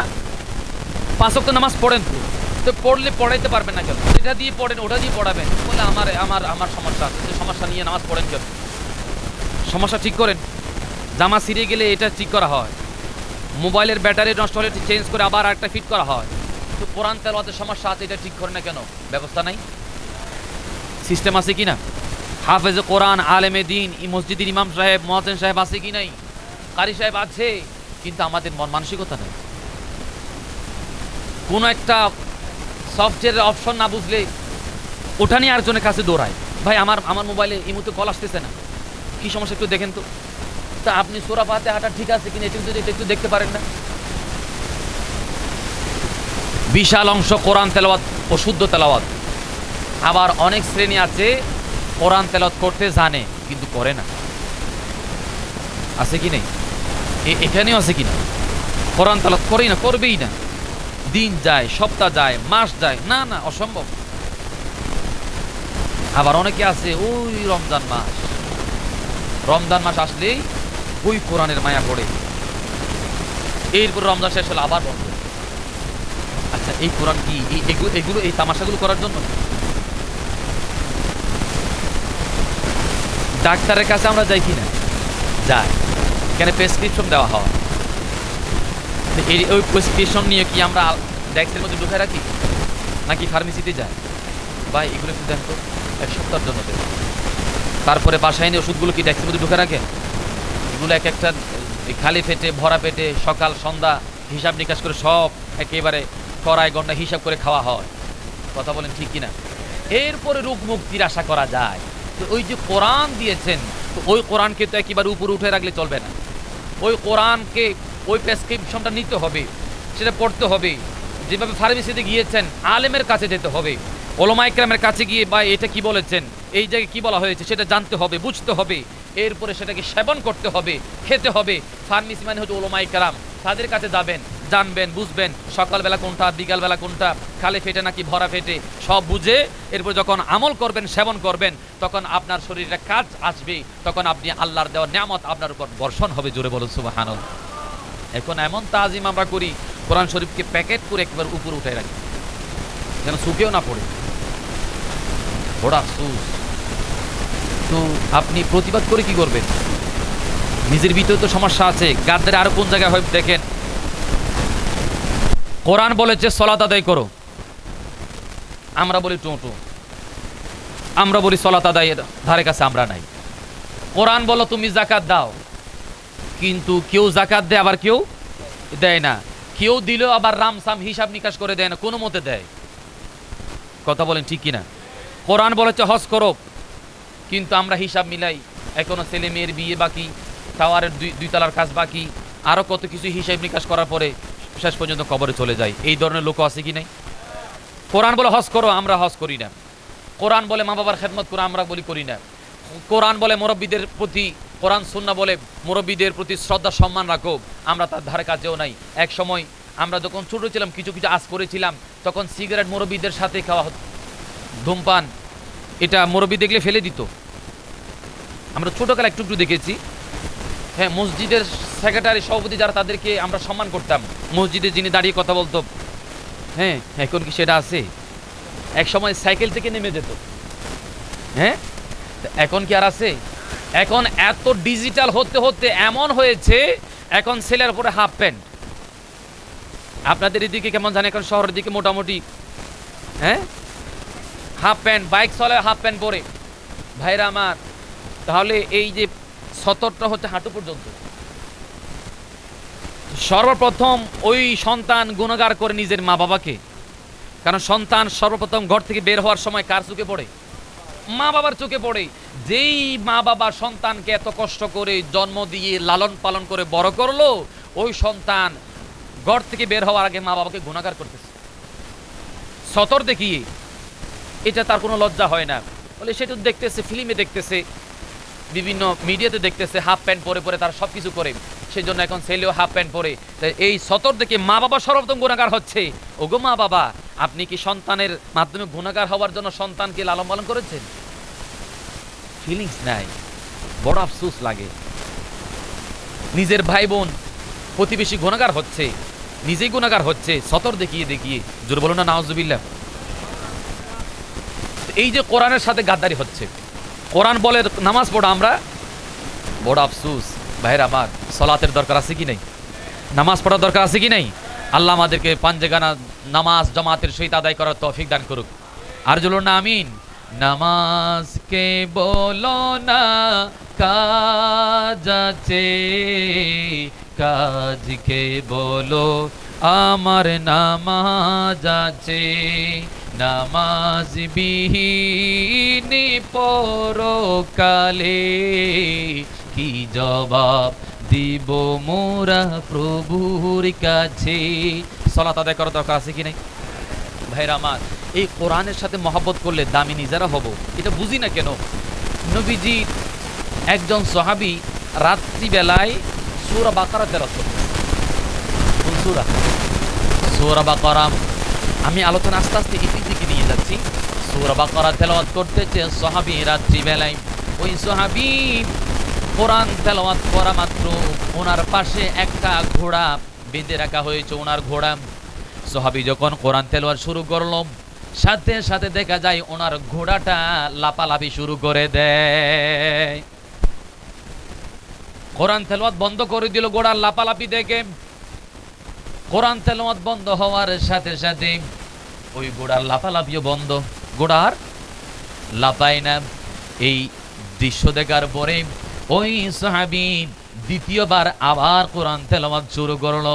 কোরআন তেলাওয়াত শুরু করার পর তিনি আবার দেখলেন ওই ঘোড়া আবার লাফাচ্ছে। এরপরে তিনি বেশ কিছুক্ষণ কোরআন তেলাওয়াত করে আবার বন্ধ করে দিলেন। বন্ধ করার পর ওই সাহাবী দেখলো ঘোড়াও লাপালাপি বন্ধ করে দিল। এরপরে কিছুক্ষণ পর তিনি তৃতীয়বারের মতো আবার কোরআন তেলাওয়াত শুরু করলো, গোড়াও লাফাতে লাগলো। তৃতীয়বারের মতো কোরআন তেলাওয়াত বন্ধ করে দিল, গোড়ার লাফালাফি বন্ধ হয়ে গেল। এরপরে ওই সাহাবী আর কোরআন তেলাওয়াত করে নাই। তার কারণ হলো তার পাশে ওনার সন্তান ঘুমাচ্ছে রাত্রিবেলায়, ওই ঘোড়ার লাফালাফির কারণে ঘোড়ার পদদলিত হয়ে সন্তান আহত হবে। সেই জন্য ওই সাহাবী কোরআন তেলাওয়াত বন্ধ করে ঘরের বাইরে চলে যায়। ঘরের বাইরে যাওয়ার পরে তিনি দেখলেন আপনারা যে এত সুন্দর শামিয়ানা করলেন, লাইটিং করলেন, প্যান্ডেল করলেন, ওই সাহাবী গড়ের উপরে দেখে যে বিশাল একটা শামিয়ানা, বিশাল একটা লাইটিং করা প্যান্ডেল ওনার ঘরের উপরে, যেই প্যান্ডেলটা আসমানের উপরেও নয়, জমিনেও নয়, মধ্যখানে ঝুলন্ত অবস্থায় আছে। এই দৃশ্য দেখার পর ওই সাহাবী আশ্চর্য হয়ে যায়। এরপরে তিনি রাতটা অতিক্রম করলো। সকালবেলা যখন হয় তিনি নবীজির দরবারে চলে যায়, নবীজির সাথে সালাত আদায় করলো। সালাত আদায় করার পরে নবীজির দরবারে গিয়ে সালাম আরজ করে জানালো, ইয়া রাসূলুল্লাহ, রাত্রিবেলায় এই ঘটনাগুলো ঘটেছে, এই দৃশ্যগুলো আমি দেখলাম। দয়াল নবীজি যা যা হয়েছে তা বলল। নবীজি বললেন, ওগো সাহাবী, তুমি কোরআন তেলাওয়াত কেন বন্ধ করেছো? কেন বন্ধ করলা? কেন বন্ধ করলা? কয়বার বললেন? 3 বার বলল। তুমি কেন কোরআন তেলাওয়াত বন্ধ করলা? তুমি যদি কোরআন তেলাওয়াত বন্ধ না করতা, তুমি যে তোমার ঘরের উপরে যে শামিয়ানা দেখেছো, লাইটিং করা প্যান্ডেল দেখেছো, এটা দুনিয়াবি কোনো প্যান্ডেল নয়। আসমান থেকে আল্লাহর ফেরেশতারা তোমার কোরআন তেলাওয়াত শোনার জন্য, ফেরেশতারা দলবদ্ধ হয়ে লাইটিং করে প্যান্ডেল করে তারা সেখানে বসে বসে তোমার কোরআন তেলাওয়াত শুনতেছে। আল্লাহু আকবার, ইয়া রাসূলুল্লাহ, ইয়া রাসূলুল্লাহ। তখন নবীজি বললেন, ওগো সাহাবী, শুনে রাখো, তুমি যদি কোরআন তেলাওয়াত বন্ধ না করতা, যখন সকাল হতো সকাল পর্যন্ত ওই প্যান্ডেল থাকতো, সকালবেলা আমার সমস্ত সাহাবীরা ওই প্যান্ডেল দেখতো, শামিয়ানা দেখতো, এবং তারা তাদের চক্ষু দিয়ে আল্লাহর ফেরেশতাদেরকে পর্যন্ত দেখতে পেত। কোরআন তেলাওয়াতের মর্যাদা আছে কি নাই? কোরআন তেলাওয়াতের পাওয়ার আছে কি নাই?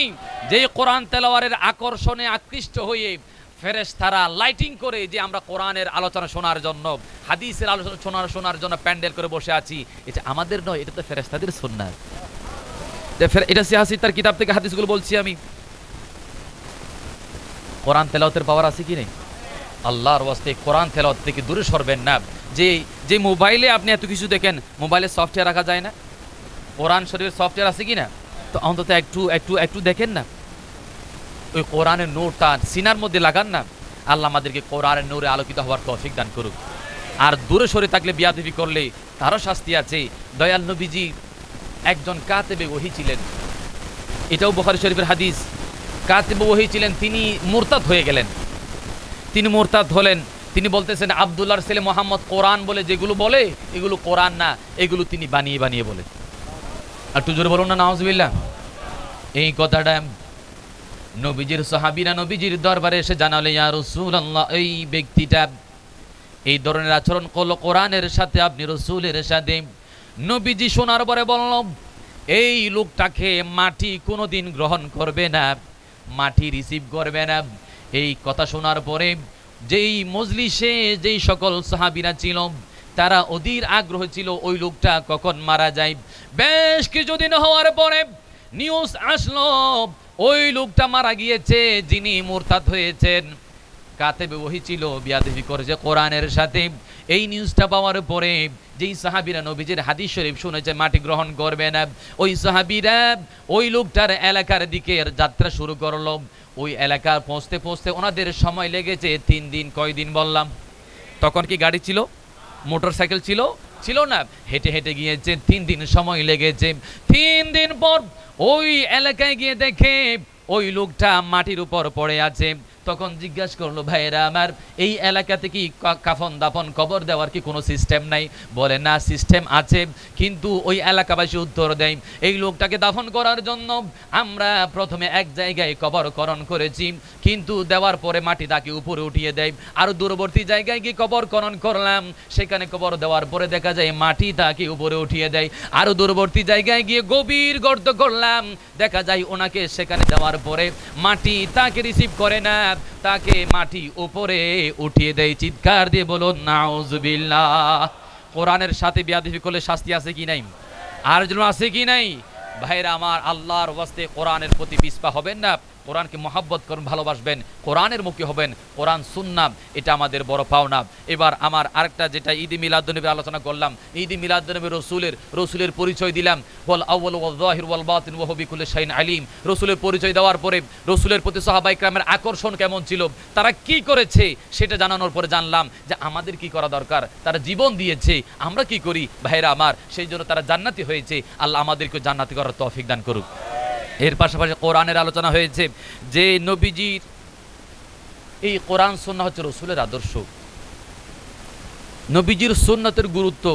কুল ইন কুনতুম তুহিব্বুনাল্লাহ ফাত্তাবিউনি। আল্লাহ বলে দিচ্ছে নবীজি আপনি বলেন, তোমরা যদি আল্লাহকে মহব্বত করতে চাও ফাত্তাবিউনি, আমি রসুলের অনুসরণ করো। তো রসুলের অনুসরণ হচ্ছে সুন্নাহ, সুন্নতের রসুল, রসুলের পথ, রসুলের মত, রসুলের আদর্শ, এটাকে বলা হয় সুন্নাহ। এটা কি? এটা কি? সুন্নাহ। এই রসুলের পথ, মত, আদর্শ, চরিত্রকে বলা হয় সুন্নাহ। তো রসুলের এই সুন্নাহ নাই এমন কোন আদর্শ আছে? এমন কোন কাজ আছে? আপনি ব্যবসা করেন, ব্যবসাতে রসুলের আদর্শ আছে কি নেই? আমি বাবার আদর্শ রসুলের জীবনীতে আছে কি নাই? সন্তানদের আদর্শ রসুলের জীবনীতে আছে কি নাই? পরিবারের আদর্শ, মা বাবার আদর্শ, এই রাষ্ট্রনায়কের আদর্শ, প্রজার আদর্শ, ধনীর আদর্শ, গরিবের আদর্শ, মালিক শ্রমিকের সম্পর্ক, এভাবে যত প্রকারের আদর্শ আছে, উসওয়ায়ে হাসানা, উত্তম চরিত্র, উত্তম আদর্শ, সব কিছুর প্রশিক্ষণ আদর্শ আমার রসুলের জীবনীতে আছে কি নাই? আছে, কিন্তু আমরা জানি না, জানার চেষ্টা করি না। দুর্বলতা ওই জায়গায়, দুর্বলতা ওই জায়গায়। আমরা ঘুমাই কিন্তু এটা চিন্তা করি না রসুল কিভাবে ঘুমাতেন, ঠিক কিনা বলেন? আমরা হাঁটি কিন্তু নবীজি কোন পাশ দিয়ে হাঁটতেন এটা চিন্তা করি না। নবীজি বসতেন, কিভাবে বসতেন সেটা চিন্তা করি না। নবীজি খেতেন, কিভাবে খেতেন এটা চিন্তা করি না। নবীজি ব্যবসা করতেন, কিভাবে করতেন এটা চিন্তা করি না। কিন্তু প্রত্যেক ক্ষেত্রে রসুলের আদর্শ আছে কি নাই? আছে। ওই আদর্শগুলো আলহামদুলিল্লাহ আপনারা যোগ্য একজন খতিব পেয়েছেন। বর্তমান সময়ে যোগ্য একটা খতিব পাওয়া বড় দুষ্কর, বড় মুশকিল। তো ওনার জবান থেকে প্রতি সপ্তাহে এক জুমার দিন অন্তত কিছু কিছু আলোচনা শুনেন। এই কিছু কিছু কিছু কিছু জানতে জানতে আপনাদের জানার পরিধিটা বড় হবে নাকি ছোট হবে? বড় হবে। তো জানলে শুধু হবে না ভাইয়ের আমার, যত সুন্দর সুন্দর কথা আছে সব কিছু বলা শেষ, সব বলা হয়ে গিয়েছে। কথা বলেন ঠিক কিনা? এখন এগুলো আমরা নকল করি, কারণ 1400 বছর আগেই নবীজি সব বলে গিয়েছেন। কোরআন সুন্নাহর আলোচনা, কথা বলেন ঠিক কিনা? এগুলো নতুন না পুরাতন? পুরাতন আলোচনা।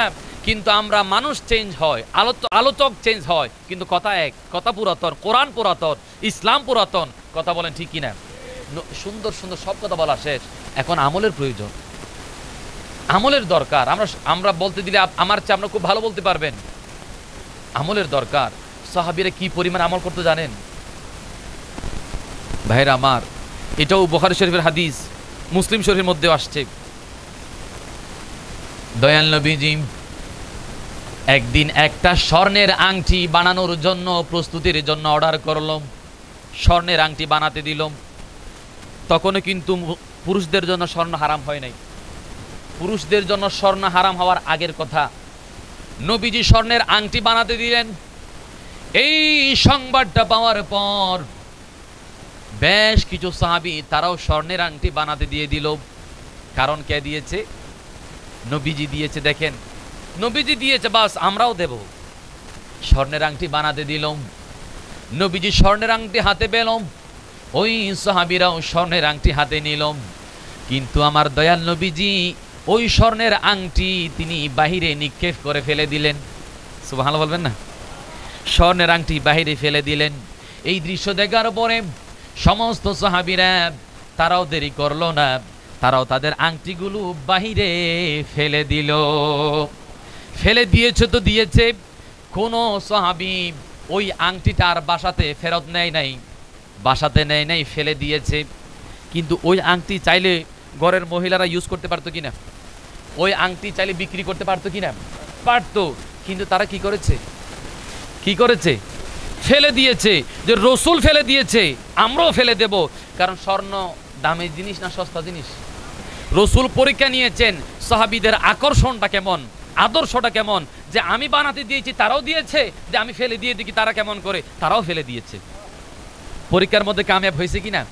ফেলে দিয়েছে তো দিয়েছে, ফতোয়া খুঁজে নাই, আহা এটা তো নষ্ট হবে, টাকা অপচয় হবে, এই আংটিটা আমার ওয়াইফ ইউজ করতে পারবে, এটা বিক্রি করে টাকাটা তো সৎকা করা যাবে, এটা তো মসজিদে দেওয়া যাবে, ফতোয়া খুঁজে নাই, রসুল ফেলে দিয়েছে, বাস আমি ফেলে দেবো, দ্বিতীয় কোনো ফতোয়ার দরকার নাই। জোরে বলুন সুবহানাল্লাহ। স্বর্ণ এটা দামি জিনিস না? জীবন তো দিয়েছে, দামি জিনিসও স্বর্ণ। হ্যাঁ, মা বাবাও কুরবান দিয়েছে। হযরত আনাস রাদিয়াল্লাহু তাআলা ওনাকে হাইজ্যাক করে সন্ত্রাসরা কিডন্যাপ করে নিয়ে বিক্রি করেছে বাজারে। মা খাদিজাতুল কুবরা রাদিয়াল্লাহু তাআলা ওনাকে ক্রয় করেছে। ক্রয় করে রাসূলের খাদেম নবীজিকে দিয়েছে খেদমত করার জন্য। হযরত যায়েদ বিন হারেসা রাদিয়াল্লাহু তাআলা, হযরত যায়েদ বিন হারেসা রাদিয়াল্লাহু তাআলা নবীজির খেদমত করতেছে। তো হযরত যায়েদ বিন হারেসা, অর্থাৎ ওনার পিতার নাম হচ্ছে হারেসা, তিনি খবর পেলেন যে ওনাদের সন্তান যাকে দস্যুরা সন্ত্রাসরা হাইজ্যাক করে নিয়েছে, তখন সময়ে যে আরব দেশে তারা সফর করত, সেখানে লুণ্ঠন হতো, তার সাথে মানুষকেও নিয়ে বিক্রি করে ফেলত। নিউজ যখন পেলে হারেসা, জায়েদ সেটা মক্কা শরীফে আছে, মুহাম্মদের ঘরে আছে, জোরে বলুন সুবহানাল্লাহ। তিনি আসলেন, আমি সংক্ষেপ করে বলছি, তিনি আসলেন, এসে পরিচয় দিলেন, ইয়া রাসূলুল্লাহ, এই যে জায়েদ আপনার খেদমত করতেছে, আমার সন্তান, মা বাবা দুইজন আসছে, ওগো নবীজি আপনি যদি অনুমতি দেন যে কোনো কিছুর বিনিময়ে আমাদের সন্তান আমরা পেতে চাই। বুঝেন তো মা বাবার সাথে সন্তান সম্পর্কটা কেমন? যখন পেয়েছে, আমাদের কারো সন্তান যদি হারিয়ে যায়, যদি বলো ওই জায়গায় আছে, বসে থাকবে কেউ? তারাও চলে আসলেন রাসূলের দরবারে, নবীজি আপনি যাই বলেন আমরা তাই করব, আমাদের সন্তানটাকে আমাদেরকে দিয়ে দেন। তো নবীজি তো শুধু মানুষের জন্য না, সমগ্র বিশ্বের জন্য রহমত। দয়াল নবীজি, তোমাদের সন্তান তোমরা নিয়ে যেতে যাও, বলে যাও নিয়ে যাও, কোনো কঠিন শর্ত আমি দেব না, আমি রাসূলের পক্ষ থেকে কোনো শর্ত নাই, আমি তাকে যাওয়ার জন্য অনুমতি দিয়ে দিলাম, তোমরা নিয়ে যেতে পারো। মা বাবা খুশি হয়ে গেল, আমাদের সন্তান পেয়ে গেলাম যায়েদ বিন হারেসাকে। তখন মা বাবা যখন নেওয়ার প্রস্তুতি নিল, সন্তান ডাক দিল হযরত যায়েদ রাদিয়াল্লাহু তাআলা, ওগো আমার মা বাবা, আপনাদেরকে আমি পেলাম, ভালো লাগলো, খুশি হলো দেখলাম, কিন্তু শুনে রাখো আমি আপনাদেরকে তাজিম শ্রদ্ধা সম্মান করি, কিন্তু আমি এই রাসূলের দরবার ছেড়ে আপনাদের সাথে যেতে রাজি নয়। আমি যাব না, মা বাবাকে পাওয়ার পরেও আমি এই রাসূলের দরবার ছেড়ে যাব না, আপনারা চলে যান, আমি রাসূলের সাথে থাকবো। মা বাবাকে কুরবান দিয়েছেন রাসূলের কদমে। ভাইরা আমার, এটা গভীর বিষয়, আমরা কিন্তু এত গভীরে যেতে পারি না। সাময়িক একটা প্রোগ্রাম করে আমরা ওই প্রোগ্রামের প্রেম ভালোবাসা দেখিয়ে অন্তত এরপরে আবার রাসূলের প্রেমের কথাটা ভুলে যায় নয়। নবীজির দরুদ জবানে থাকতে হবে। ফ্রি আছেন, হাঁটতেছেন, ফ্রি আছেন, বসে আছেন, যে রাসূলের উপর একটা অন্তরটা চক্ষু বন্ধ করে মদিনায় মুনাওয়ারা রওজে মুবারককে চোখের সামনে বাসিয়ে নবীজির উপর দরুদ পড়েন, নবীজি সেখান থেকে উত্তর দিয়ে দিবে। জোরে বলুন সুবহানাল্লাহ।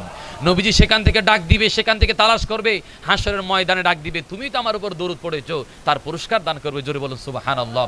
সেই ধরনের প্রেমিক হতে হবে যে রাসূলের সাহাবায়ে কেরাম, যে বললাম আংটি ফেলে দিয়েছে, স্বর্ণ মা বাবাকে ছেড়ে দিয়েছে, জীবন দিচ্ছে রাসূলের প্রেমে। তা আমরাও রাসূলের আদর্শ, একটা জিনিস খেয়াল করবেন, সুন্নাহ মানে আদর্শ বললাম না, সব কাজের একটা অনুসরণ করা লাগে, সব কাজের একটা অনুসরণ করতে হয়। তো রাসূলের চেয়ে উত্তম আদর্শ পৃথিবীতে আর কার আছে? রাসূলের চেয়ে উত্তম আদর্শ কার আছে? দেখাইতে পারবেন না তো। ব্যক্তিগত জীবনে, পারিবারিক জীবনে, সামাজিক জীবনে, রাষ্ট্রীয় জীবনে, সর্বক্ষেত্রে রাসূলের সুন্নাত। আমরা যদি এই দেহকে যদি সুস্থ রাখতে চাই, সমাজকে যদি শান্তিময় রাখতে চাই, অর্থনৈতিক যদি স্বাবলম্বী হতে চাই, আমরা যদি সুন্দর জান্নাতি পরিবেশ পেতে চাই, রাসূলের আদর্শের কোনো বিকল্প। যেমন এই দেহ কত বড় নিয়ামত, ঠিক কি না ভাইরা আমার? এই যে দাঁত, যার নাই সে বুঝে দাঁত কি জিনিস, কথা বলেন ঠিক কিনা? তো আমার দয়াল নবীজি উম্মতের দাঁতের যত্ন নেওয়ার জন্য, মহব্বত করার জন্য, ওই দাঁতটা যেন ঠিক থাকে, আল্লাহর দেওয়া নেয়ামতগুলো যেন ঠিকঠাক মতো যেন খাইতে পারে, সেই জন্য নবীজি আমাদেরকে শিখিয়ে দিয়েছেন, উম্মত তোমরা দৈনিক 5 বার মিসওয়াক করো। সুবহান বলেন না? আমরা তো কয়বার, কমপক্ষে আর কি, আমরা সলাৎ 5 ওয়াক্ত, তো 5 ওয়াক্ত সলাৎ পড়তে হলে 5 বার উযু করা লাগে। তো মিসওয়াক করা এটা নামাজের সুন্নাত না, এটা কিসের সুন্নাত? উযুর সুন্নাত। কিসের সুন্নাত? উযুর সুন্নাত। তো উযু যখন করতে যাব, রাসূলের একটা আদর্শ চলে আসে যে রাসূলের সুন্নাত হচ্ছে মিসওয়াক করা। কয়জন ভাই আছে মিসওয়াক করে? কয়জন আছেন? এটা আমাদের সামনে হালকা, এটা একটা মামুলি বিষয়, নাথিং বিষয়, গুরুত্বই নাই। কিন্তু নবীজি সর্বশেষ যেই সুন্নাত দিয়ে দুনিয়া থেকে পর্দা করতেছেন, মা আয়েশা সিদ্দিকা রাদিয়াল্লাহু তাআলা আনহার দিকে বারবার তাকাচ্ছেন, যে মিসওয়াকের দৃশ্য দেখে আয়েশা সিদ্দিকা রাদিয়াল্লাহু তাআলা আনহা নিজে মিসওয়াক নিয়ে নিজের মুখের মধ্যে নরম করে সেটাকে নবীজিকে দিলেন মিসওয়াক করার জন্য। জোরে বলুন না সুবহানাল্লাহ। চিন্তা করতে পারেন এটা কত গুরুত্ববহ হতে পারে। নবীজির শেষ মুহূর্তে দুনিয়া থেকে পর্দা করার সময় কি করেছেন? কিন্তু এটার গুরুত্ব আমাদের মধ্যে নাই, যার ফলে আজকে আমাদের দাঁতের 12টা। কথা বলেন ঠিক কিনা? আরো যেমন ঠিক কিনা? আলহামদুলিল্লাহ আমাদের পরিবারে দাঁতের সমস্যা না এমন কেউ নাই। আমার আম্মার দাঁত একটাও নাই, একটাও নাই। তো আলহামদুলিল্লাহ, আল্লাহ শুকর, এখনো পর্যন্ত এই ছাত্র জীবন থেকে একেবারে আমি তো এই ব্রাশগুলো করতামই না। মিসওয়াকি আলহামদুলিল্লাহ এখনো পর্যন্ত আল্লাহ খুব ভালো রেখেছে, কোনো সমস্যা নেই। বলেন আলহামদুলিল্লাহ। তো এটা বলার পেছনে কারণ হলো যে আপনারাও একটু আপনাদের দাঁতও ভালো থাকুক। নবীজি এটা চেয়েছেন। তো নবীজির সেই কল্যাণ কামার কেউ আছে? আমরা একটা উৎসাহ দেব, কল্যাণ কামার ভিতরে একটা উদ্দেশ্য থাকে, ঠিক কি না? কিন্তু নবীজির কোনো চাহিদা আছে? কোনো চাহিদা নাই। ভাইরা আমার, মিসওয়াক এত লাভ। এরপরে এই যে কোরআন তেলাওয়াত, চোখের পাওয়ার বেড়ে যাবে। জোরে বলেন না সুবহানাল্লাহ।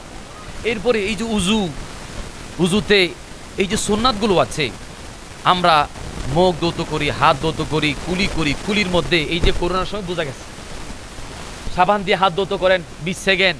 আরে ভাই, আমরা তো উযু করার সময় নাওয়াইতু নাতওয়াদ্দা লিরাফিল হাদাসি ওয়াস্তাবাহাতান লিসসালাতি ওয়া তাকাররুবান ইলাল্লাহি তাআলা বিসমিল্লাহি আলিল আযীম আলহামদুলিল্লাহি আলা দীনিল ইসলাম আল ইসলামু হাক্কুন। এগুলো বলতে 20 সেকেন্ড আরো বেশি লাগে। কথা বলেন ঠিক কিনা?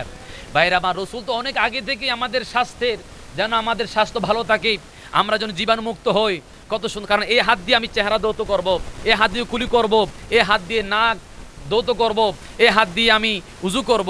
সেই জন্য নবীজির সুন্নাত হলো মুখ ধৌত করা ফরজ, হাত ধৌত করা ফরজ, কিন্তু এই হাতের কবজি পর্যন্ত প্রথমে ধৌত করা, এটা হচ্ছে সুন্নাত। জোরে বলুন সুবহানাল্লাহ। সুন্নাত আদায় করলে আপনি ফরজের জন্য উপযোগী হয়ে যায়, সুন্নাতের মাধ্যমে ফরজ উপযোগী হয়ে যায়। শুধু তাই নয়, ফরজ এটা এত মামুলি ব্যাপার না। তাহলে আপনি যদি সুন্নাত আদায় না করেন, আপনার ফরজের মধ্যে ত্রুটি হবে। হ্যাঁ, আপনার হাতে যদি জীবাণু থাকে, আপনি ফরজ আদায় করতে গিয়ে ওই জীবাণু আপনার নাকে মুখে হয়ে যাবে। কারণ সুন্নতের গুরুত্ব অনেক সময় দেখা যায় ফরজের চেয়ে আরো অনেক বেশি হয়ে যায়। ভাইরা আমার, হাত তো করলেন, আচ্ছা আপনি যে পানি দিয়ে উযু করবেন, ওই পানিটা পরীক্ষা নিরীক্ষার দরকার আছে কি নেই? কারণ পানি যদি পাক পবিত্র না হয়, তা আমি কি পাক পবিত্র হব না? তা আপনি কি এখন কোন ল্যাবে নিয়ে পরীক্ষা করবেন আমার এই পানি ঠিক আছে কিনা? ল্যাবে নেওয়ার সুযোগ আছে, কিন্তু আমার আল্লাহ অটোমেটিক কিছু ল্যাব আমাদের মধ্যে দিয়ে দিয়েছে। সেটা হচ্ছে কি, আমরা উযু করার সময় হাত ধৌত করতেছি, চোখ সেদিকে আছে কিনা? তাহলে চোখ পরীক্ষা করে নিচ্ছে এই পানির কালারটা কেমন, কালারটা কি, নাকি এটা জুল হয়ে গেছে, নাকি ডালের মতো, ডালের একটা কালার আছে কি নাই, তরকারির জুলের একটা কালার আছে কিনা, আয়রনযুক্ত পানির একটা কালার আছে কিনা। তো এই তারপরে যেগুলো এই নর্দমা নালা, এই পানিগুলো একটা কালার আছে কিনা। তখন চোখ আমাকে বলে দিচ্ছে না এই পানির কালার ঠিক আছে, পানির কালার ঠিক আছে, একটা পরীক্ষা হয়ে গেল। কারণ আপনি ডাল দিয়ে উযু করলে উযু হবে না তো। আচ্ছা, এরপরে এখন পানিটা দুর্গন্ধযুক্ত কিনা, পানির স্বাদটা কেমন, এটা করে যদি শরবত হয়ে যায়, যদি শরবত হয়, তখন আপনি যখন কুলি করবেন, কুলি করা রাসূলের সুন্নাত। জোরে বলুন সুবহানাল্লাহ। যখন আমরা কুলি করব, কুলি করার সাথে সাথে আমাদের জিহ্বা আমাদেরকে, এই জিহ্বা ল্যাব, সে বলে দিবে না এটা পানি, এটা শরবত নয়, এটা ডাল নয়, এটা তরকারির জুল নয়, এটা পানি। জিহ্বা আমাদেরকে বলে দিবে। কুলি কি করব? এরপরে নাকে পানি দেওয়া, নবীজির সুন্নাত। যখন নাক বলে দিবে এই পানিটা দুর্গন্ধযুক্ত নয়, বাসি পানি নয়, এটা ফ্রেশ পানি, আপনি উজু করতে পারেন। সুবহানাল্লাহ। নবীজির সুন্নাত এগুলোকে টেস্ট করে ল্যাবের মধ্যে পরীক্ষা করে যে এটার পানির রং ঠিক আছে, পানির স্বাদ ঠিক আছে, পানির গন্ধ ঠিক আছে, নবীজির সুন্নাত দিয়ে যখন সবকিছু টেস্ট হয়ে যায়, এরপরে আমরা ফরজ আদায় করি। জোরে বলুন সুবহানাল্লাহ। তাহলে সুন্নতের গুরুত্ব আছে কি নাই? ভাইরা আমার, সুন্নতের গুরুত্ব অনেক বেশি, অনেক বেশি। এই একটা রেফারেন্স দিলাম, জীবনে এভাবে সব ক্ষেত্রে যদি আমরা সুন্নাত পালন করতে পারি, যেমন দাড়ি রাখা, এটাও কি, এটা একটা কি সুন্নাত। এই এক একটা সুন্নাতের বহু ফজিলত আছে, বহু বরকত আছে। কারণ আল্লাহ যেই এই মোবাইলটা যিনি বানিয়েছেন, তিনি জানে এই মোবাইল ধারণ ক্ষমতা কতটুকু, ঠিক কিনা? এখানে পাওয়ার কতটুকু, র্যাম কতটুকু, ব্যাটারির পাওয়ার কতটুকু, তিনি ভালো জানে। কি বলে, ঠিক কিনা? যার ফলে তিনি একটা এই মোবাইলের সাথে দেখবেন একটা বই আসে, ক্যাটালগ, হ্যাঁ, একটা বই আসে। এটাতে অনেক সময় ইংরেজি, আরবি, এই চায়না ভাষা লিখে দেয়, আবার ছবিতেও আঁকে দেয় যে এই দিক থেকে এই দিকে টান দিলে এটা খুলবে, ব্যাটারি এই দিকে ঢুকাতে হবে, আঁক দিয়ে বলে দেয় কিনা। ঠিক আমার আল্লাহ আমাদেরকে সৃষ্টি করে বানিয়ে এই দেহের মধ্যে কোন সময় কি লাগবে, কোন সময় কি দরকার, এই সব কিছু কোরআনের মধ্যে দিয়ে দিয়েছেন। তো এইগুলো বোঝানোর জন্য তো মানুষের দরকার, এগুলো পরিপূর্ণ বোঝানোর জন্য আল্লাহ আমাদের রসুলকে পাঠিয়ে দিয়েছেন। তো এখন আমরা যদি রসুলকে বাদ দিই, কোরআনকে বাদ দিই, তা আমাদের জীবনটা বরবাদ হয়ে যাবে। জীবন, যৌবন সবকিছু বরবাদ। রসুলের আদর্শের বাহিরে গেলেই সবকিছু শেষ। আল্লাহ রসুলের মাধ্যমে আমাদেরকে ব্যবসা কেমন করে করব, চাকরি কেমন করে করব, কৃষিকাজ কেমন করে করব, মা বাবার সাথে আচরণ কেমন করি, সব কিছু নবীজির মাধ্যমে আল্লাহ আমাদেরকে জানিয়েছেন। তো ওই সুন্নাহগুলো আমরা না জানি, না মানি, আমাদের অবস্থা তো 12টা হবেই। বিশৃঙ্খলা আসবে, অশান্তি আসবে, দুঃখ আসবে, কষ্ট আসবে। কাজেই নবীজির সুন্নতের উপর আমরা যত বেশি আমল করব, তত বেশি সুখে, শান্তিতে, আরামে থাকবো। আর রসুলের সুন্নাত থেকে যত বেশি দূরে যাব, তত বেশি কষ্ট পাবো। আল্লাহ আমাদেরকে রসুলের সুন্নতের উপর আমল করার তৌফিক দান করুক। একান্ত বিষয় সলাতের যে অর্জন, ভাইরা, ওই যে বললাম ওইটার ভিতরে সবকিছু আছে। সলাত আদায় করে, এটা তো রসুলের একটা আদর্শ। এরপরেও এই যে দেহ, আজ এখন মানুষ এক্সারসাইজ করে, জিম করে, কিন্তু কত বছর আগেই অনেক বিদেশের মধ্যে চিকিৎসা করতে গেলেই সেখানে তাদেরকে সলাতের মতো ব্যায়াম করতে দেওয়া হয়। সুবহানাল্লাহ বলেন। ডাক্তাররা নামাজ আদায় করার মতো কিছু ব্যায়াম তাদেরকে করতে দেয় মানসিক রোগীদেরকে। ভাই, আমাদের এই একেবারে মাথা থেকে শুরু করে পা পর্যন্ত, আমাদের হাড়, মাংস, হৃৎপিণ্ড, আমাদের তারপরে এই রক্ত প্রণালী, তারপর আমাদের এখানে যা কিছু আছে, সব কিছুর ক্ষেত্রে এই সালাতের একটা ভূমিকা আছে। এটা একটা শারীরিক একটা ব্যায়ামও বটে। এরপরে মানসিক একটা প্রশান্তি অর্জন হয়। কম্পিউটার অন করলে মানুষ রিফ্রেশ করে না? রিফ্রেশ করে। এই যে আমি সকাল থেকে শুরু করে মাঠে কাজ করলাম, সকাল থেকে 12টা 1টা পর্যন্ত একই কাজ করলাম, একটা শরীরে একটা ক্লান্তি আসে কিনা, বিরক্তি ভাব আসে। তা আমি যখন জোহরের সালাতের সময় হলো, এসে উজু করে ফ্রেশ মাইন্ডে, জমির চিন্তা শেষ, ব্যবসার চিন্তা শেষ, চাকরির চিন্তা শেষ, মসজিদে চলে আসলাম এক আল্লাহর ধ্যানে। এতক্ষণ যে ঝামেলার মধ্যে ছিলাম, সব কিছু বাদ দিয়ে যখন আমি এক মনে এক ধ্যানে আল্লাহর ইবাদত করতেছি, মানুষের ব্রেনটা ফ্রেশ হয়ে যায়। জোরে বলো না সুবহানাল্লাহ। এটা হচ্ছে মানসিক শান্তি, শারীরিক, মানসিক এবং সামাজিক ঐক্য। এই যে সালাত পড়তে জামাতে সকলে আসে, একে অপরের পাশে দাঁড়িয়ে যায়, ধনী আর গরিব পার্থক্য থাকে না, পাশে দাঁড়িয়ে যায়। এই যে একটা সামাজিক ঐক্য সৃষ্টি হয় সালাতের মাধ্যমে, কথা বলেন ঠিক কিনা? ভাইয়ের আমার, এই ঐক্য শুধু তাই নয়, মানুষের সুখ দুঃখের শেয়ার করার জন্য এই নামাজের গুরুত্ব আছে। নামাজ পড়ে বের হলে দেখা যায়, ভাই তোমার চেহারাটা কালো কেন, চেহারা মলিন কেন? হয়তো কোনো বিপদ থাকলে বলতে পারবে, ভাই আমার এই সমস্যা, আমার ওয়াইফের এই সমস্যা, আমার ছেলের সমস্যা। তখন হয়তো ওই লোকটা বলতে পারে, না এরকম আমার একজন পরিচিত ডাক্তার আছে, আমি ফোন করে দেবো, যাও। তাহলে এই যে সালাত আদায় করতে আসার কারণে মানুষের দুশ্চিন্তা দূর হওয়ার একটা উসিলা হয়ে যায়। দূরে বলো সুবহানাল্লাহ। সামাজিক শান্তি, ঐক্য এবং মনের প্রশান্তি, শুধু তাই নয়, এই সালাত আদায় করার মাধ্যমে আমাদের পরকালের পরিপূর্ণ একটি প্রিপারেশন হয়ে যায়, চেহারার মধ্যে নূর আসবে, মৃত্যুর যন্ত্রণা থাকবে না। জোরে বলুন সুবহানাল্লাহ। মৌতের সময় প্রশান্তি আসবে, যন্ত্রণা থাকবে না। এবং কবরে, হাসরে, মিজানে, পুলসিরাতে সব জায়গায় সালাতের উপকারিতা পাওয়া যাবে, নেয়ামত পাওয়া যাবে, বরকত পাওয়া যাবে। আল্লাহর ওয়াস্তে সব কিছুর প্রমাণের দেওয়ার জন্য কিছু কিছু দলিল আছে। মুসলমানের প্রমাণ দেওয়ার জন্য সালাত দিয়ে প্রমাণ দিতে হবে আমি মুসলমান, আমি দৈনিক 5 ওয়াক্ত নামাজ আদায় করি। জোরে বলুন সুবহানাল্লাহ।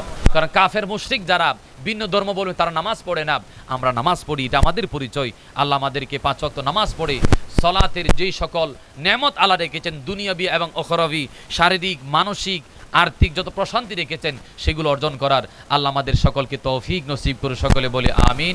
আজকের এই ইন্তজামকে আল্লাহ কবুল আর মঞ্জুর করে। সকলে বলে আমিন। ওয়া আখিরু দাওয়ানা আনিল হামদুলিল্লাহি রাব্বিল আলামিন ওয়া মা আলাইনা ইল্লাল বালাগ। আসসালামু আলাইকুম ওয়া রাহমাতুল্লাহি ওয়া বারাকাতুহু।